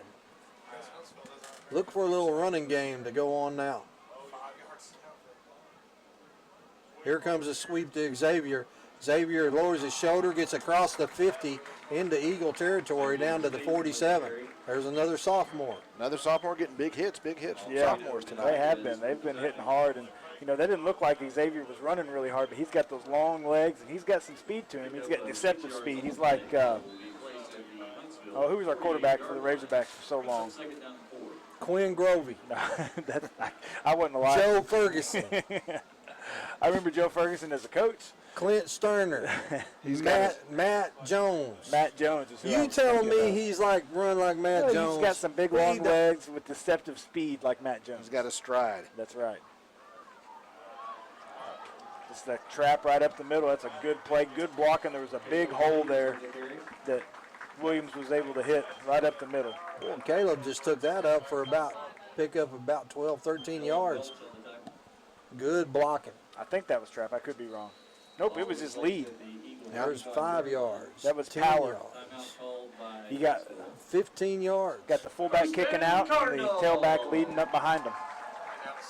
The Eagles call timeout with 7:47 left to go in the ball game. And Coach, it may not be as pretty. This is one of those games we talked about it last week. It looks like, barring the wheels just coming off, Redbird's going to get out here with a W. You, as a coach, you get the W, and man, tomorrow in film session, you got a lot of stuff that you say, look, we won, but what happens if we correct this? We correct that. And I know Coach Sutton well enough that he will spend a lot of time talking about missed tackles in the first 2 quarters. Yeah, we missed a lot of tackles. We got blown off the ball a lot. Our defensive front doesn't coming off the ball nearly low enough, and they were getting driven back. And anytime there's any type of push when you're running an option against an option team like this, they're going to find seams and they're going to get yardage. It's a lot better job in the second half. Jacob Gray's checked into the ball game. We're going to go 2 tight ends. Putnam's your offset fullback. Caleb Williams is your tailback. Xavier split to the far side, and here he comes in motion. Boys, they could get him for motion Yeah, there. he moved forward just a little bit too quick. And Williams is going to be tracked down in the backfield. You know, it's not a set we normally run too tight with a split, but something we give teams we're about to play, give them one more thing to prepare for. It gives us a little practice running it. You know, that's something we can run when we get close to, a short yardage situation or near goal line. Colton Parrish and Hobbs check into the game. Putnam and Caleb Williams will check out. Waggle's got the play. He's running it in. 15 seconds left on the Brad Blue play clock, which I'm very impressed that they've worked for almost two complete games. They have. Hey, when we build the new stadium, I think we need to dedicate those to Brad Blue. Yeah. The new play clock's down to 2. 5-step drop going deep. There was a hole. He grabbed his jersey. You could see him grab Trenton's jersey. Not sure if we caught that on film, but he definitely grabbed the hold. Great job there by Hobbs to pick up the block. There was a guy coming off the edge that he picked up to give Waggle the chance to throw that. Wow. Let's see if we can see it on the film. We got McChristian up top. Here he comes Watch on the him all slant. along. I think we missed the hold. Dude said, I got the angle, Oh, man, he's by me. Yeah. Waggle's going to go up under center. Hobbs is your lone setback. 5-step drop, 4-man rush. Oh.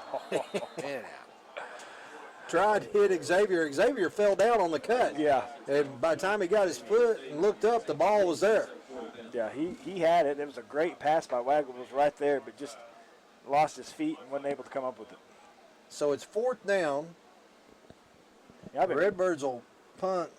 Kelton Price will be standing at about his 50-yard line. You think we might fake this one? I just have a feeling. What? I have a feeling. We are not where going we're to fake. at. We are not going to fake nothing. Where we're at on the field.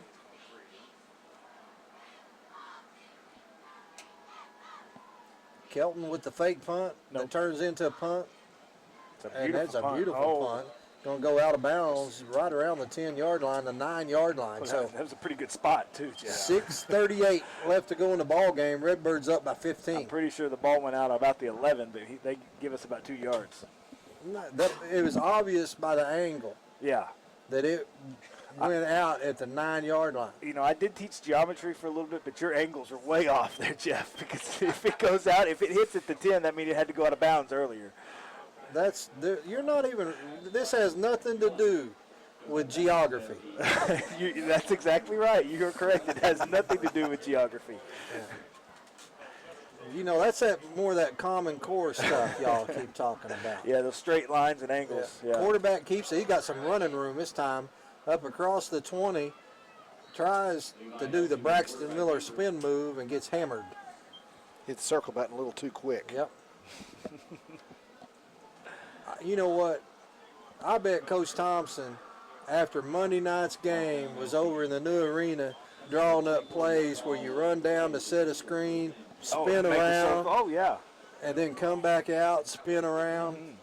He's going back to his old dance days when he used to be on the drill team over in Huntsville. No, he wasn't drawing up because he was in Cancun. Yeah, he didn't even come to the Prairie Grove game. No, yeah, he went to Cancun. He went for down a quote-unquote wedding. Yeah. Who gets married in Cancun? Somebody who's nice. Gives you an excuse to go to Cancun if you're one of the guests. Yeah. Well, I guarantee the only reason he got to go is because his wife got invited. That's right. Redbirds with a good stop there, short yardage, so it makes it 2nd down and 8. Got lucky by association. Yep.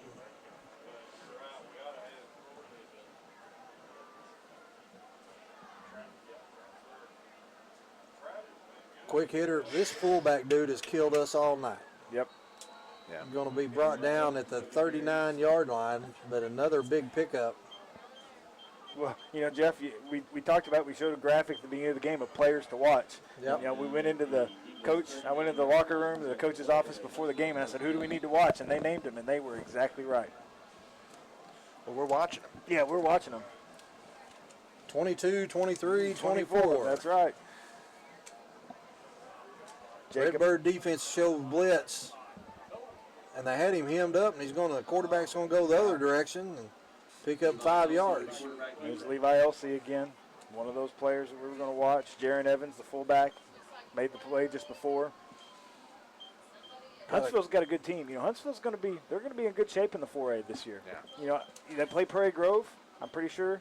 To open the conference, yeah. Yeah, play Prairie Grove not next week, but the week after. That's going to be a good game. Well, Huntsville went over and beat Green Forest last week. So, you know, they're like Cardinals. They's 1-0 with big hopes coming into this game. I really think that Huntsville can beat Prairie Grove. I think that they've got a good chance. I think they're better across the front. They can control the ball game. They got more speed. So a pitch, quick pitch, and they're going to pick up about 3 yards. Here comes some more players in for the Redbirds. It looks like going to have Jaden Metcalf along with Josh Miles is going to check in. And coming out of the game for the Redbirds is Sam Stevens along with Dylan Little. Jaden Metcalf, he's a big boy. Yes, he is. This offensive line has been a good test for us getting ready for next week going into 5A. Yeah, well, you know, next week we got Van Buren. We got a 7A team, and they're going to do the same type of thing. They're going to run it right at us. Well, this time the fullback blast didn't work, as getting up off the bottom of the pile is Caleb Williams. And I'd like to know how many tackles Caleb's had tonight. He's had a bunch. He's been in. We've said his name a lot on defense. Oh. It's another sophomore we've said a lot on defense tonight. 4th down and 2. Look for the Eagles to go for it with 3:20 left to go in the ball game. And here they come up under center. 3 receivers to the near side. Cardinals show blitz and the handoff to the fullback. And fullback gets it again. Needed 2 and they got 4.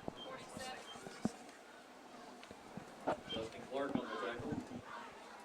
He plays at the Cardinal 48-yard line. Results of the play is a Huntsville first down. So it's 1st down and 10. 3 minutes and 9 seconds left to go in the ball game. Beautiful night here at Al Holland football field. A lot cooler than it was last week. Oh, it's wonderful. Feels like football weather. Nice. Oh, There we man. go. That looked like that hurt. He did. Is that Sam Stevens? Yes. Big 62, Dylan Little. Oh, Dylan Little. Dylan Little comes in, and another sophomore, 5'10", 215. There's nothing little about that play. No. He brings a big play.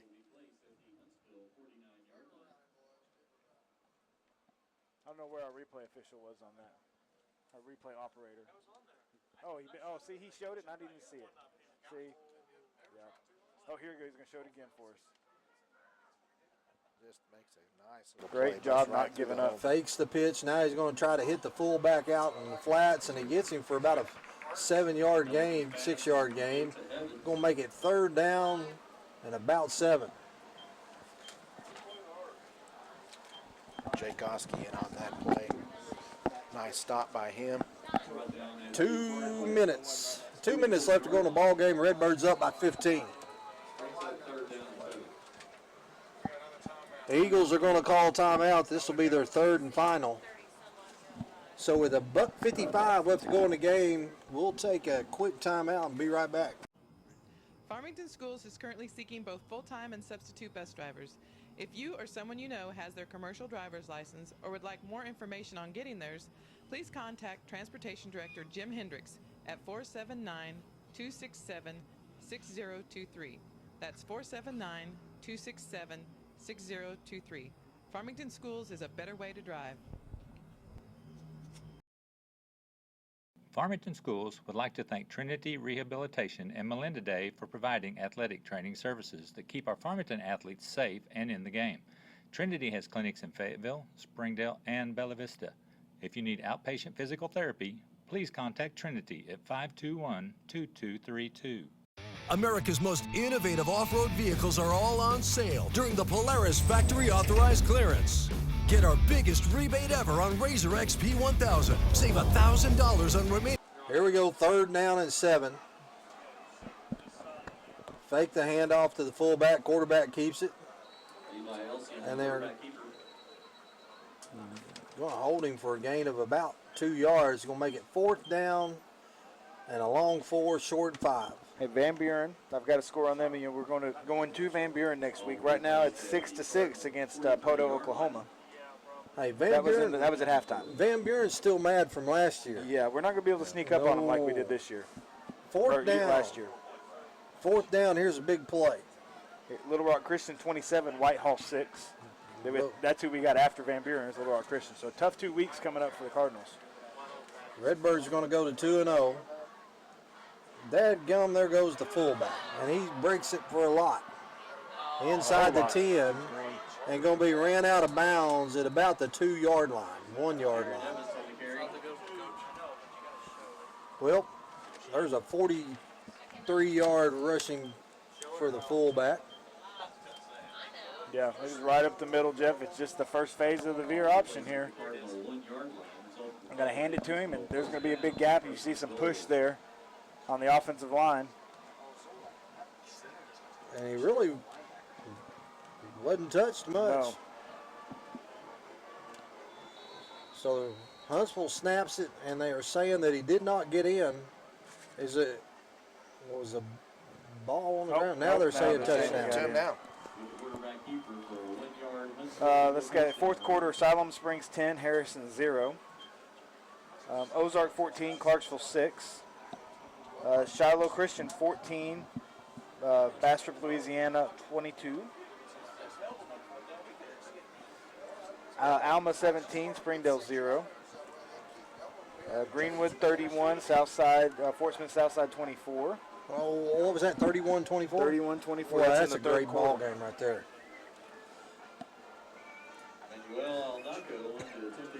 So the Eagles going to try to kick a field goal here to bring it within 1 touchdown and a 2-point conversion. It's 28-19. Something didn't sound good. That's not Thunder. Oh, get it! Was he going to try to make it, and he is going to make it. A botched snap, and that dude's an athlete. Yeah, he is. Yeah, he is. Hey, what happened up there? 30 seconds left in the game. Score is So you up there, what happened? Farmington 28-20. 28-21. Well, it sounded like a cannon went off right there. Something happened up top. Something fell over. Not a person though, so we're good. We're checking with up top, and they're saying it's not a person. It was some sort of equipment. Crowd's still oblivious, so Yeah. I think we're good. 50 seconds left, and you know there's going to be an onside kick here. Need to not get too comfortable right now. They need to stay on their toes. And Yeah, we're still only up by 7.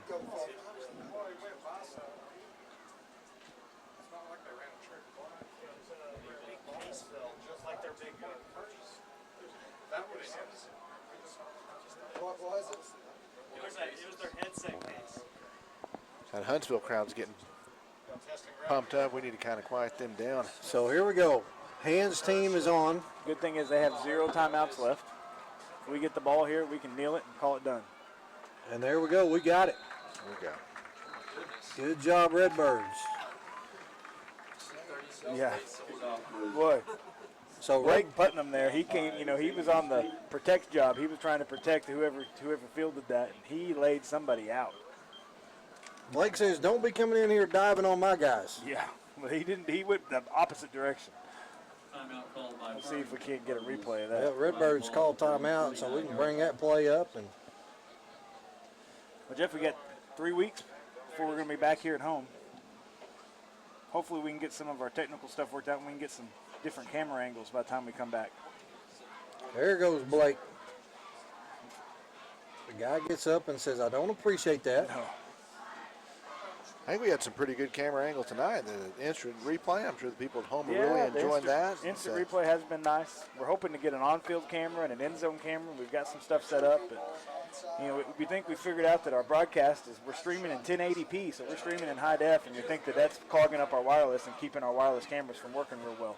We're streaming in what? 1080p. 1080p. 1080p. We may have to drop that down to 720 for next home game.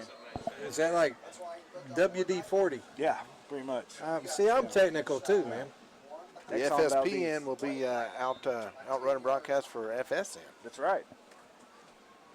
So the greatest formation of all of football, the victory formation, and the Redbirds are going to have to snap it one more time probably. I like how Waggle always goes back and hands it to the white hat, way back there. He runs back there so that the white hat it takes longer for him to get it up there and set it.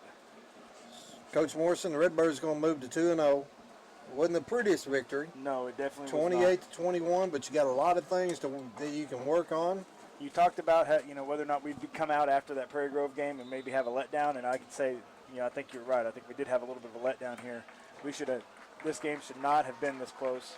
I think we're a better team and should have been able to handle Huntsville pretty easily, but we had some letdowns defensively and offensively, had some turnovers that were unneeded, and let them move the ball on us and push us around a little bit too much when we were on defense.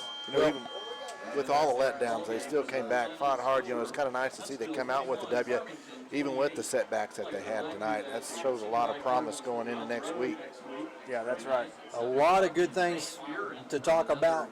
A lot of big plays made tonight. One that really stands out to me is the play of Skylar Montez on special teams. So we're going to go down on the field here. I think we got an interview coming up with Coach. So let's see what we got. Guys, I'm down here live with Coach Adams. Coach, looked like a real team effort, especially second, third, fourth quarter. Well, we had a great drive going first drive of the game, and we had a turnover deep in on their end of the field, and we kind of got out of whack. We were playing without two stars on offensive line, and we had a couple more guys get hurt up though, so it was kind of mix and match a little bit up front. We didn't play very well defensively in the first half. We got better in the second half. Any win's a good win. But we got a lot of things to improve on from here. 2-0 going down to Van Buren. Any surprises so far in the season? No, these kids play hard. They're coachable. We'll learn from our mistakes tonight, and we'll get better. Big thing is we got to get healthy. We got to get some people healed up and get back in the lineup. Thanks for your time, Coach. Congratulations. All right, there you go, Coach Adams. And before we leave, go off there. I thought a lot of guys really played well. When you start talking about second game of the year, and you look at how many times throughout the night we called sophomores. You're exactly. I was thinking that exact same thing. And it's not that you don't ever see sophomores contribute, because it happens all the time, and it happens all the time here at Farmington. Definitely. But several times tonight, Skylar Montez, Caleb Williams, a whole bunch of sophomores. And another thing that's been impressive is through 2 games now, we've thrown the ball probably 35 times, and Waggle has really only been on his back once. Yeah. So offensive line, it's a makeshift line. You had Duffy slide over from a guard into center. You had another offensive lineman that was hurt. Yeah. And, so a lot of credit needs to go to them guys up front that really never gets their names called out. That's right. You got Zach Newman who stepped in there, Sam Stevens, number 67 and 68, and 2 sophomores that came in, and they've really done a great job. They've really protected Waggle very well, blocked real well for our run game too. We've been successful on the runs, and so it's been a very good experience for us. The one thing I really like is how aggressive our sophomores have been defensively. They're coming up making big hits. Secondary's played well once again. I think we have some stats. I've got a few stats here. Tell me Waggle was like 15 for 18. Well, we'll go with the rushing yards here first, and we'll make it down there. The passing yards seem to be the last on this list here. Justice Hobbs, 42 rushing yards. Trenton McChristian had 74 receiving yards. 74, most of them on that There's one some big. of those stats you're talking about here. Waggle doesn't get all the credit for that. He gets his credit on the 74 receiving yards. Then we're going to find here passing yards. Farmington had 192 passing yards. 24 attempts. So I think he was 24 for 26 maybe? No, he had 2 incompletions and 1 interception, I know. Okay. So, good night for Waggle. Good night for the receivers. And anytime you get a W, it's good. That's right. So, Cardinal, Coach Morrison, you got anything else you want to talk about? No, hey, well, tomorrow, if you're not doing anything tomorrow, Elkins right here. Pee Wee football. What time does that start? 10, 11, and 12, because they got the Stampede over at Williams. Yeah. That's in the morning, so go run the Stampede over at Williams, and then come over here 10, 11, and 12. Got the Pee Wee Cardinals taking on the Elkins Elks. Get your quick 5K in, come over here and watch some good football. Yeah. I mean, we got to beat the Elks because let me tell you something. Elks, aren't they purple? They're purple, but Why there's would you no have a purple elk. That doesn't make any sense. There's no such thing as an Elks. That's right. There is no such thing If you as see elks. more than one elk, you see a herd of elk. Yeah, but they call themselves the Elks. And that's a school. Yeah. It's, Common Core, Coach. Common Core. No, that happened way before Common Core. That's the prelude to Common Core. But another thing on this Stampede deal, I'm telling you right now, Coach, there is no way I'm not running. You'll never see me run. If there's 15 guys mad at me, chasing me, I'm just going to turn around and take my whipping. I'm not running. There's no sense running, getting tired from running, and getting whipped. I think you're right, Jeff. Me and you, we don't have bodies built for running. We're sprinters, 10 feet. Waggle said if you had time, Jeff, tomorrow, he wanted to know if you wanted to go to the dog patch with him. See, now, we should have left a long time ago. Cardinal fans. We gave Kerry Pitts a chance to get into the booth. Yeah. That means it's time to go home. 28-21, Redbirds moved to 2-0. Next week, we go down to Van Buren, and we'll be on there around 6:30. So, hope everybody has a great weekend, and go Hogs.